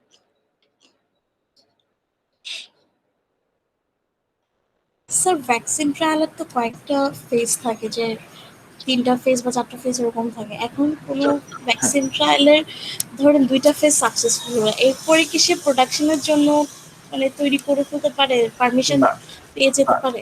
না, ফোর্থ কিন্তু স্যার থার্ড ফেজের আছে, আগে কখনো পারে না। আচ্ছা, কিন্তু এই যে করোনার ব্যাপারটা বলতে চাচ্ছ, স্যার শুনছি যে মানে কয়েকটা মানে 2টা ফেজ পরে মানে প্রোডাকশন চলে গেছে অনেক ভ্যাকসিন, জাস্ট পরে এগুলো দেখতেছে কিন্তু। থার্ড ফেজ পার না হলে ভ্যাকসিন মাটি হয়ে যাবে। আচ্ছা, এইবার কিন্তু আরো কাজে করা হয়েছে, শোনো, ইমার্জেন্সি বলে একটা কথা আছে। এবার যে ওই ভ্যাকসিন বানাতে মানে এই না যে সেটা সে পেশেন্টকে দিতে পারে। এবার ইমার্জেন্সি, করোনার ইমার্জেন্সি তো এবার অনেকে হয়েছে মানে ফার্স্ট সেকেন্ড ফেজ না করে ডিরেক্ট থার্ড, মানে ফিফথ ফেজে বা থার্ড ফেজে গেছে, এরকম হয়েছে এবার। তো স্যার এরকম যদি আমি ফেস যদি মানে স্কিপ করি সেটা কি ভ্যাকসিনটা কি প্রপারলি কি আমি আনতে পারবো তখন? না, এটার জন্য রুলস এন্ড রেগুলেশনস আছে, কিন্তু তুমি আন্দাজে ধাম করে করতে পারবে না। তো এইবার যেটা করছে, মানে ধরো ফার্স্ট ফেজ এবং সেকেন্ড ফেজে বেসিক্যালি আসলে কি দেখা হয়। ফার্স্ট ফেজ মেইনলি দেখা হয় হচ্ছে টক্সিক ইফেক্ট আছে কিনা, টক্সিকোলজি টেস্ট বলা হয় এটাকে, হ্যাঁ। আচ্ছা, আমরা যে এনিমেল ট্রায়ালের কথা বলি না, ড্রাগ ট্রায়ালে যে এনিমেল ট্রায়াল হয়, এনিমেল ট্রায়ালে জাস্ট হচ্ছে টক্সিসিটি দেখা হয়, আর কিছু না। এনিমেলে মেডিসিন কাজ করবে কি করবে না এটা এনিমেলে দেখা সম্ভব না। ভ্যাকসিনের ক্ষেত্রে তাও কিছুটা গেস করা যায় যে ঠিক আছে, আমি ভ্যাকসিন দিলাম, এনিমেলের বডিতে হচ্ছে অ্যান্টিবডি তৈরি হলো, সেই অ্যান্টিবডি দিয়ে আমি নিউট্রালাইজিং এসে করে দেখলাম, হ্যাঁ। আমি হচ্ছে গিয়ে তারপর তো আমি তো মেজারও করতে পারবো কি পরিমাণ অ্যান্টিবডি ইন্ডিউস হয়েছে, ওকে। কিন্তু স্যার আমার একটা কোশ্চেন আছে। Yes please. স্যার ওই যে গ্লোব গ্লোব যে নতুন মানে ফার্মাসিউটিক্যাল কোম্পানিটা যে বলছে যে করোনার ভ্যাকসিন তারা মানে বানাচ্ছে, কিন্তু ওনাদের ইন্টারভিউতে উনি একটা কথা বলছে যে ওনারা অলরেডি র্যাবিটের উপরে এটা অ্যাপ্লাই করছে, কিন্তু ওনারা পরবর্তীতে আবার র্যাটের উপরে করবে। স্যার র্যাবিটের উপর করার পর আবার র্যাটের উপরে করার দরকার কি? দুইটা তো এনিমেলই। আসতেছি ইরফাত, তোমার অ্যান্সার আসতেছে। আমি হচ্ছে ওই মৌমিতার অ্যান্সারটা শেষ করি, হ্যাঁ। জি স্যার। আচ্ছা, যেটা হচ্ছে কি, এখন এনিমেল ট্রায়াল যখন দেওয়া হয় সেখানে বেসিক্যালি মানে নর্মাল ড্রাগের ক্ষেত্রে, নট ফর দ্য ভ্যাকসিন, ড্রাগের ক্ষেত্রে জাস্ট হচ্ছে টক্সিসিটি দেখা হয় আর কি, যে এটা কোনো টক্সিক ইফেক্ট আছে কিনা কোনো অর্গান বা টিস্যুতে। তারপরে যে ফেজ 1 ট্রায়াল হচ্ছে হিউম্যান দিয়ে শুরু হয়, যেটা হচ্ছে ক্লিনিক্যাল ট্রায়াল আর কি। এখন ফেজ 1-এ হেলদি ভলান্টিয়ার ইউজ করা হয় বেসিক্যালি দেখার জন্য হচ্ছে টক্সিক কোনো ইফেক্ট আছে কিনা। ফেজ 1 আর ফেজ 2-তে মেইনলি দেখা হয় হচ্ছে টক্সিক ইফেক্ট আছে কিনা, তারপরে হচ্ছে কি পরিমাণ ডোজ দেওয়া যেতে পারে, ওকে। তারপরে হচ্ছে ডাইনামিক, যে বডির মধ্যে এই জিনিসটা ডাইনামিক, ওষুধ হচ্ছে ওরালি দিলাম, সে বডিতে কত দ্রুত স্প্রেড করতেছে। তো এগুলো সবকিছুর ডাইনামিক্স এবং সবকিছু ডিপেন্ড করে ডোজ, মানে কি পরিমাণ ডোজ দেওয়া যেতে পারে, ডাইনামিক্সটা দেখে, আর হচ্ছে কাইনেটিক্স দেখে, আর হচ্ছে তোমার হচ্ছে ওই ইয়াটা আর কি, টক্সিক সেফ কিনা এটা দেখে। ফেজ 3 ট্রায়ালে মেইনলি হচ্ছে দেখে এই জিনিস কাজ করতেছে কিনা, ওকে। আচ্ছা, আর ভ্যাকসিনের ক্ষেত্রে তো প্রথম থেকেই তুমি হচ্ছে অ্যান্টিবডি রেসপন্স দেখতে পাবে। নর্মাল জায়গায় ভ্যাকসিনের ক্ষেত্রে একটু ডিফারেন্স কিন্তু এখানে থেকে যায়, রাইট। ভ্যাকসিনের ক্ষেত্রে তো তুমি অ্যানিমেল থেকেই গেস করতে পারবা হচ্ছে যে অ্যান্টিবডি ইনডিউস আসলে হচ্ছে কিনা, ওকে। সো তারপরে এখানে তো টক্সিসিটির ব্যাপার আছে। তো ফেজ 1 আর ফেজ 2 ট্রায়াল ওখানেও করতে হয়। এখন যেহেতু ইমার্জেন্সি, তারা হয়তো ভলান্টিয়ারদের মধ্যে কিছু চেক করে তারা ফেজ 4-এ অনেকে গেছে, ফেজ 3-তে অনেকে গেছে। এখন চাইলেই যাওয়া যায় না, এটার জন্য গাইডলাইন আছে, হ্যাঁ। গাইডলাইন ফলো করেই যাচ্ছে তারা, don't worry, okay. Guideline follow করা হচ্ছে। আর ফেজ 4 ট্রায়াল ডিফারেন্ট, হচ্ছে পোস্ট মার্কেটিং ট্রায়াল। আর ফেজ 3 ট্রায়াল পার হলে হচ্ছে ওই ভ্যাকসিন বা মেডিসিন তৈরি করা যায়, মানে সেটা তুমি মার্কেটিং করতে পারবা। আর ফেজ 4-এ হচ্ছে পোস্ট মার্কেটিং আর কি, অবজারভেশন। ড্রাগ মার্কেটে আসার পরও কয়েক বছর ধরে অবজার্ভ করতে হয় আর কি, লং টার্ম যেটা। আচ্ছা, এবার ইফাত মমতা অ্যান্সার পাইছো? আচ্ছা, ইফাতের আনসার দিয়ে, আচ্ছা গ্লোব যেটা বলছে, আচ্ছা এখন যেটা হচ্ছে কি, যে গ্লোব চলছে তারা হচ্ছে ভ্যাকসিনটা ডেভেলপ করেছে, এটা ডেফিনেটলি সাবইউনিট ভ্যাকসিন, কারণ তারা হচ্ছে বায়োইনফরমেটিক্স টুল ইউজ করে সিকোয়েন্স থেকে হচ্ছে ইপিটপ বা অ্যান্টিজেনটা সিলেক্ট করছে আর কি। এখন যেটা হচ্ছে তারা বলেছে তারা এনিমেল ট্রায়াল দিয়েছে, ডিটেলস কিন্তু প্রকাশ করেনি। ডিটেল প্রকাশ করছে যে কয়টা এনিমেলের উপর দিচ্ছে, কয়টা রেবিটের উপর দিচ্ছে। ইফাত আছো নাকি? স্যার বলছে তো মনে হয় যে 2টা বা 3টা র্যাবিটের উপর ট্রাই ওকে, করছে, আমি এই ভুলে গেছি। আচ্ছা 2টা না, আচ্ছা ঠিক আছে, আমি তোমার কথার উপর বেস করে বলতেছি, হ্যাঁ। আমার না মনে নেই, যেটা হচ্ছে এই এনিমেল ট্রায়াল দেওয়ার তো রুলস আছে। 2টা, মানে তুমি কয়টা এনিমেল তোমাকে ইউজ করতে হবে, সেই এনিমেলের কি কি তোমার দেখতে হবে, হ্যাঁ।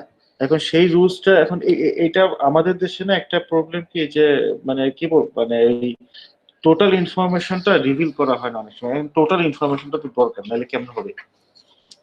এখন যেটা হচ্ছে তারা যে, আচ্ছা ওকে, তারপরে হচ্ছে এটা অ্যাপ্রিসিয়েবল যে অ্যাটলিস্ট তারা একটা ডেভেলপ করে তো এনিমেলে দেখছে, 2টা র্যাবিটে দেখছে। 2টা র্যাবিট কখনই এনাফ না। 2টা র্যাবিট দিয়ে কিছু হবে না। তুমি 2টা র্যাবিটের উপর টেস্ট করে যদি দেখো, সেটা দিয়ে তুমি কখনোই বলতে পারবে না যে ইট ওয়ার্কস, মানে এনিমেলের ক্ষেত্রে।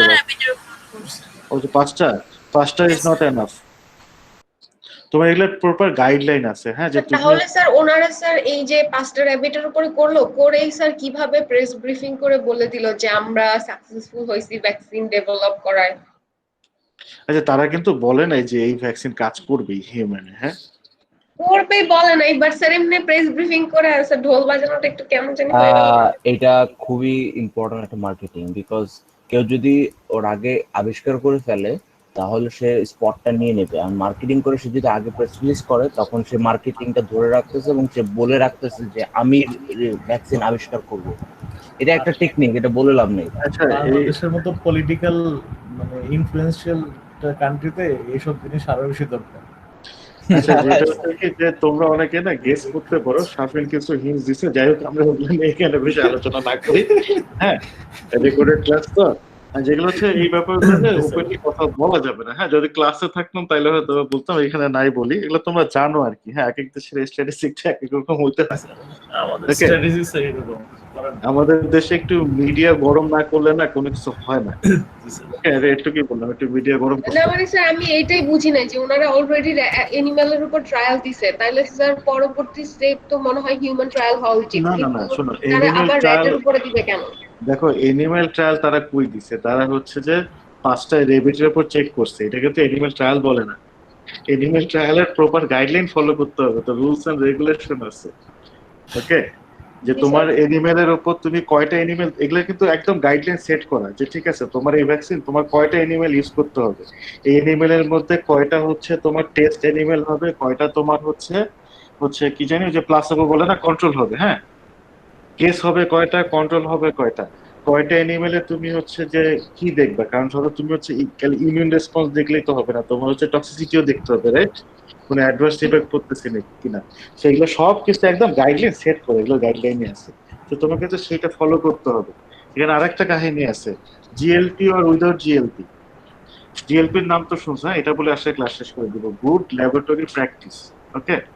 এই যে বিভিন্ন ট্রায়াল করেন, এনিমেল ট্রায়াল, জি স্যার। এনিমেল ট্রায়ালে হচ্ছে জিএলপি ফলো করে করা যায়, নন জিএলপি ফলো করে করা যায়। নন জিএলপি দিয়ে তুমি কখনো ক্লিনিক্যাল ট্রায়ালে যেতে পারবে না, ক্লিনিক্যাল ট্রায়ালে যেতে গেলে তোমাকে হচ্ছে জিএলপি করতে হবে। তারপরও প্রচুর ড্রাগ কোম্পানি হচ্ছে নন জিএলপি করে, আসলে নন জিএলপি তারা কেন করে, জিএলপির খরচ অনেক বেশি নন জিএলপির থেকে, ওকে? তো অনেক ড্রাগ কোম্পানি এখন যে কাজটা করে কি, ধরো তার 10টা ক্যান্ডিডেট আছে, এখন 10টা ক্যান্ডিডেট যদি সে এই জিএলপি ট্রায়াল করতে যায়, যেই খরচ হবে এই খরচ দিয়ে আসলে পোষাতে পারে না, কারণ 10টা ট্রায়াল করলে একটা একটা হয়তো বা যদি কপাল ভালো হয়, 10টা এনিমেল ট্রায়াল করলে একটা হয়তো বা টিকবে ক্লিনিক্যাল ট্রায়ালের জন্য। 10টার জন্য জিএলপি ট্রায়াল করে এত পয়সা খরচ তারা করতে চায় না, তারা ধরো 10টা নন জিএলপি করলো, নন জিএলপি করার পর সেখান থেকে তারা দেখলো যে একটা রেজাল্ট প্রমিজিং, মানে একটা সেভ সেভ দেখাচ্ছে, ওকে, অথবা ভালো ইমিউন সেল রেসপন্স দিচ্ছে, তখন আবার কোম্পানিগুলো করে কি নন জিএলপি গুলো আবার জিএলপি বানানো যায়, হ্যাঁ? তারপর ইয়ে আছে, গাইডলাইন আছে এগুলো, যে কিভাবে তুমি এটাকে নন জিএলপি টাকে জিএলপি করতে হবে, জিএলপি করতে গেলে তোমার এডিশনাল কি কি টেস্ট হচ্ছে করতে হবে, তখন তারা হচ্ছে জিএলপি করে ওইটাকে হচ্ছে ক্লিনিক্যাল ট্রায়াল পাঠায়।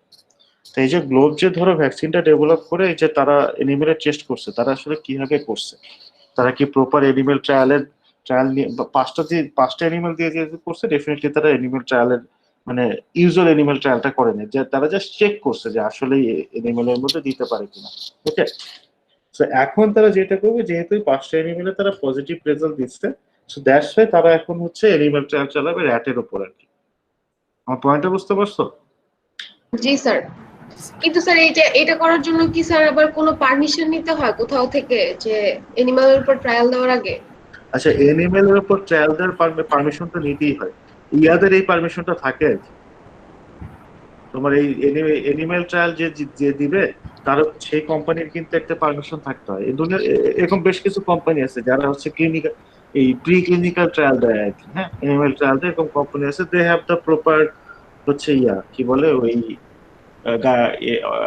মানে অনুমতি আছে তাদের। এবং এখানে আরো ব্যাপার আছে, ধরো তোমার হচ্ছে অথরিটির কাছ থেকে ডেফিনেটলি অনুমতি নিতে হয়।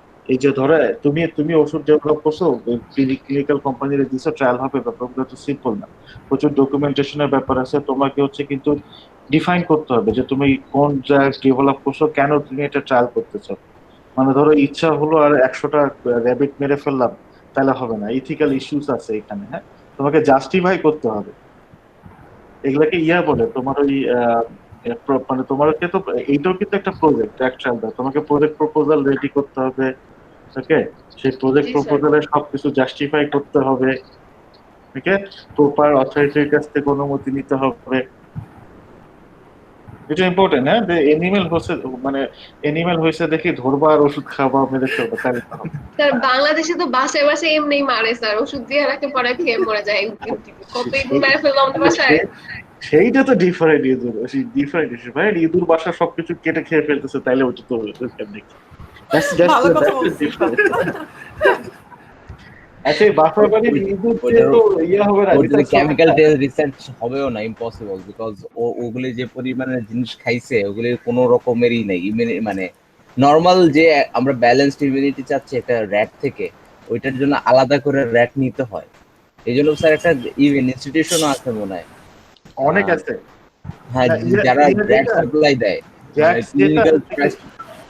জ্যাক্স হচ্ছে ক্লিনিক্যাল জ্যাক্স হচ্ছে বেসিক্যালি ওই যে জেনেটিক্যালি ইঞ্জিনিয়ার্ড ইঁদুর দেয় আর কি, জ্যাক্স ল্যাবরেটরি। এরকম অনেক ল্যাবরেটরি আছে, হ্যাঁ, দুনিয়াতে অনেক অর্গানাইজেশন আছে যারা হচ্ছে এনিমাল সাপ্লাই দেয় হচ্ছে ট্রায়ালের জন্য। আর যেটা হচ্ছে কি, খালি র্যাট নিয়ে দুঃখ পাচ্ছ, কি কি যে ইউজ করা হয় দেখলে তো দুঃখ পাবা। হ্যাঁ, তোমার কি ইউজ করা হয়, র্যাট ইউজ করা হয়, এই খরগোশের ইংলিশ কি জানি, র্যাবিট, র্যাবিট ইউজ করা হয়, তারপরে হচ্ছে তোমার ডগ ইউজ করা হয়। ডগ গুলো দেখলে না তোমার কষ্ট লাগবে, এত সুন্দর সুন্দর ডগ, ট্রাস্ট মি, মানে ভেরি কিউট ডগ। আমি হচ্ছে একটা ড্রাগ ট্রায়াল কোম্পানিতে, মানে প্রি ক্লিনিক্যাল কোম্পানিতে 7 দিনের একটা ওয়ার্কশপ করেছিলাম, এত সুন্দর ডগ গুলো আছে। যাই হোক, তারপরে হচ্ছে মাঙ্কি মারা যায় সব। স্যাক্রিফাইস করা হয়, ডন্ট সে কিল, হ্যাঁ, স্যাক্রিফাইস Oh my করা হয়, God. ওকে, ইউথেনাইজ, স্যাক্রিফাইস করা হয়, হত্যা শব্দ ইউজ করবে না, সাউন্ডস ব্যাড। তারপরে হচ্ছে তোমার ইয়ে ইউজ করা হয়, তারপরে কি জানি ওই যে ফেরেট ফেরেট ফেরেট টেরেট ইউজ করা হয়, মাঙ্কি ইউজ করা হয়, শত শত মাঙ্কি ইউজ করা হয়, হাজার হাজার মাঙ্কি ইউজ করা হয়। হ্যাঁ, বানর, হ্যাঁ, বানর আর কি, হ্যাঁ, শত শত বানর ইউজ করা হয়। শিম্পাঞ্জি ইউজ করা হয় খুব কম, শিম্পাঞ্জি ইউজ করার অনুমতি দুনিয়ার খুব কম লেভেলই আছে। হায়ার প্রাইমেট যেটা, শোনো, যত হায়ার হবে, মানে এনিমেলের কি বলা যায়, হ্যাঁ, এনিমেল যত হচ্ছে উচ্চ বংশের এনিমেল, রুলস এন্ড রেগুলেশন তত টাফ। ধরো র্যাটের ক্ষেত্রে রেগুলেশন সব মানে হবে হচ্ছে কম টাফ আর কি, কম স্ট্রিক্ট। তুমি যখন মাঙ্কি ইউজ করতে যাবে, এই রেগুলেশন উইল গেট স্ট্রিক্ট। যখন তুমি শিম্পাঞ্জি ইউজ করতে যাবা, শিম্পাঞ্জি কিন্তু ইটস প্রাইমেট, রাইট, শিম্পাঞ্জির জন্য রেগুলেশন হচ্ছে ভেরি স্ট্রিক্ট। খুব অল্প কিছু অর্গানাইজেশনেরই শিম্পাঞ্জি নিয়ে রিসার্চ করার অনুমতি আছে। আচ্ছা, এনিওয়ে, অনেকক্ষণ হয়ে গেছে, আজকে আমরা বিদায় নিই নাকি? জি স্যার, ওকে স্যার। কিছু বলতে চাইলে বলতে পারো। স্যার একটা প্রবলেম ছিল স্যার, আপনার ভিডিও গুলো স্যার 240p স্যার, ভালো করে স্যার পড়া যায় না টেক্সট গুলো। হ্যাঁ, কোয়ালিটি খারাপ। ভিডিওগুলো আছে। আচ্ছা, এখন যেটা ঘটনা হচ্ছে কি, এই কোয়ালিটি বেশি দিতে গেলে যাহা সাইজ হয়, এই সাইজটা আপলোড হয় না। তুমি স্লাইডটা খুলে তারপর দেখো, তাহলেই বুঝবা। আসারটা কষ্ট দিও না। স্লাইড তো আছে। তাহলে স্লাইড ভিডিওর কথা খুলে স্যার বলছো। যখন বুঝাচ্ছে হ্যাঁ, তো বুঝতে পারবা। ধন্যবাদ। স্লাইড হাতে নিয়ে স্যারের কথাগুলো খালি শুনবা। হ্যাঁ, তাহলেই হবে। আচ্ছা, এইটাই করে না। প্রবলেম কি জানো, প্রবলেম বলি, ধরো আমি না আগে হচ্ছে হাই রেজুলেশনে করতাম, কিন্তু যে সাইজটা হয়, এই সাইজ আপলোড হতে সারাদিন লেগে যায়। এটা একটা মহা প্রবলেম আর কি। হ্যাঁ, এখন এই দেখা যাবে যে আমি রেকর্ড করতেছি থেকে এই জিনিসের আপলোড হচ্ছে না। ট্রাস্ট মি, প্রবলেমটার জন্য আমি বেসিক্যালি রেজুলেশন কমাই দিছি এখন আর কি। হ্যাঁ, আমি আচ্ছা সামহাও না আমার নাই স্যার, আমরা স্লাইড দেখাই একটু অ্যাডজাস্টমেন্ট করতেই পারি স্যার, সমস্যা নাই। আচ্ছা, একটু অ্যাডজাস্ট করে নিও। হ্যাঁ, আচ্ছা, এই আমার স্যার আপনারা এমনি অনেক কষ্ট করতেছেন সবাই মিলে, এরকম ভিডিও করো তো অনেক টাইম কনজিউমিং কষ্ট স্যার, ও তো আমরা করে নিতে পারবো। অমানসিক ব্যাপার। হ্যাঁ, কষ্ট করে একটু করো না, যেটা হয় কি, মানে ওই যে বললাম, এইটার জন্য কিন্তু আমার এক্সট্রা খাটনি নাই, হচ্ছে রেগুলেশন বাড়াইছে। প্রবলেম হচ্ছে সাইজ হয়ে যায়, এই জিনিস পরে আপলোড করতে খুব প্রবলেম হয়। ঠিক আছে, ওকে। আচ্ছা, তারপরে আমি কিছুটা ট্রাই করব যদি রেজুলেশন একটু বাড়ানো যায়, যদি সাইজ ঠিক থাকে। হ্যাঁ, ওকে। আচ্ছা, সামহাও না কেন জানি আমার স্ক্রিনে ঠিকই দেখে ভিডিও রেজুলেশন। স্যার আপনি রেকর্ড করতেছেন স্যার? না, রেকর্ড করার পরে আমি দেখি না, তারপর তো আমরা ঠিকই দেখায়। তো ওই যে ইউটিউবে আপলোড করার পর স্যার কোয়ালিটিটা একটু কমে যায় অটোমেটিক। ও আচ্ছা, ইউটিউবে আপলোড করলে কি কোয়ালিটি কমে? স্যার ইউটিউবের তো স্যার সবকিছুই খারাপ, ভয়েস কোয়ালিটিও খারাপ। ওকে, তাহলে আই থিংক এক্স্যাক্টলি এইটা হচ্ছে কারণ। আমি এর আগে কয়েকজন বলছে স্যার ভয়েস ঠিক মতো মানে ভয়েস নাকি খুব আস্তে শোনা যায়, কিন্তু আমি দেখি যে আমার যে রেকর্ডেড ফাইলগুলো যেগুলো আমার পিসিতে আছে সেগুলোর ভয়েস হচ্ছে মানে এনাফ লাউড, এবং সেগুলোর ওই রেজুলেশনে এনাফ আর কি, ভালো মতো দেখা যায় স্লাইড লাইনের। আচ্ছা এনিওয়ে ঠিক আছে, দেখা যাক এটা কিভাবে সলভ হতে পারে। তাহলে হচ্ছে নেক্সট ক্লাসের আগে তোমরা এই জানি না সবাই এই মানে এই সবগুলো ভিডিও দেখতে পারে একটু দেখে নিও। আর নেক্সট ক্লাসের আগে আমি চেষ্টা করব কালকের মধ্যেই হচ্ছে নতুন কিছু নতুন চ্যাপ্টারের ভিডিও দিতে, ঠিক আছে? ওকে ঠিক আছে, ভালো থাকো স্যার আমাদের তাহলে। কুইজ উপর না হবে, কুইজ দিয়ে দিছেন? আচ্ছা কুইজ দেই, আচ্ছা ভালো কথা মনে করছো। আচ্ছা তাহলে আমরা একটা কুইজ দিই হচ্ছে ইয়াতে আর কি, কয় তারিখে দিই পরে, আচ্ছা নেক্সট উইকে না দিই আমরা, আমরা হচ্ছে কয় তারিখে 20 তারিখে একটা কুইজ দিই না? জি স্যার, জি, স্যার। আচ্ছা 20 তারিখে কুইজ দিই, কয়টা চ্যাপ্টারের উত্তর দিবা? শুধু সাইটোলজি? হ্যাঁ স্যার, এটা অনেক স্যার এটা অনেক বড় স্যার, একটাই থাক। এটা অনেক বড় কি কয়। আচ্ছা এই চ্যাপ্টার তো একই জিনিস বারবার, মানে স্লাইড হচ্ছে 63টা, আসল জিনিস তো 2-3টা স্লাইড। আচ্ছা জি যাই না হোক, স্যার, জি না স্যার, এটা একটা কথা স্যার, সবগুলাই আলাদা। সবগুলো আলাদা, বেসিক তো সেম তাহলে স্যার আপনাদের কুইজের সিলেবাস 2-3টা স্লাইডই থাকুক, যেহেতু ওটাই বেশি জি স্যার, আপনি ইম্পর্টেন্ট। স্পেসিফিক করে দিয়ে আচ্ছা দেন। এইটা ভালো প্রস্তাব ছিল, থাক এইটাই থাক, পুরোটাই থাক। প্রথম প্রথম কুইজ তো আমরা হচ্ছে শর্টকাট সিলেবাসে দেয়, শোনো চিন্তা করো না, এমন হতে পারে কুইজ যদি ভালো মতো দাও হয়তো আমি এটাও মানে আর রিপিট নাও করতে পারি, হ্যাঁ, ইভেন ইন দা মিড এমনও হতে পারে। জি স্যার, এটাই করেন স্যার। না অ্যাকচুয়ালি কি একই জিনিস বারবার করার তো কোনো মানে হয় না, West of time. G sir, G sir, exactly. আচ্ছা যাই হোক, সো এইটার উপর আচ্ছা ঠিক আছে, আমরা এই মানে এই চ্যাপ্টারটার উপরে হচ্ছে কুইজ দিব কয় তারিখে? 20 তারিখে, হ্যাঁ ঠিক আছে 20 তারিখে আমরা কুইজ দেবো।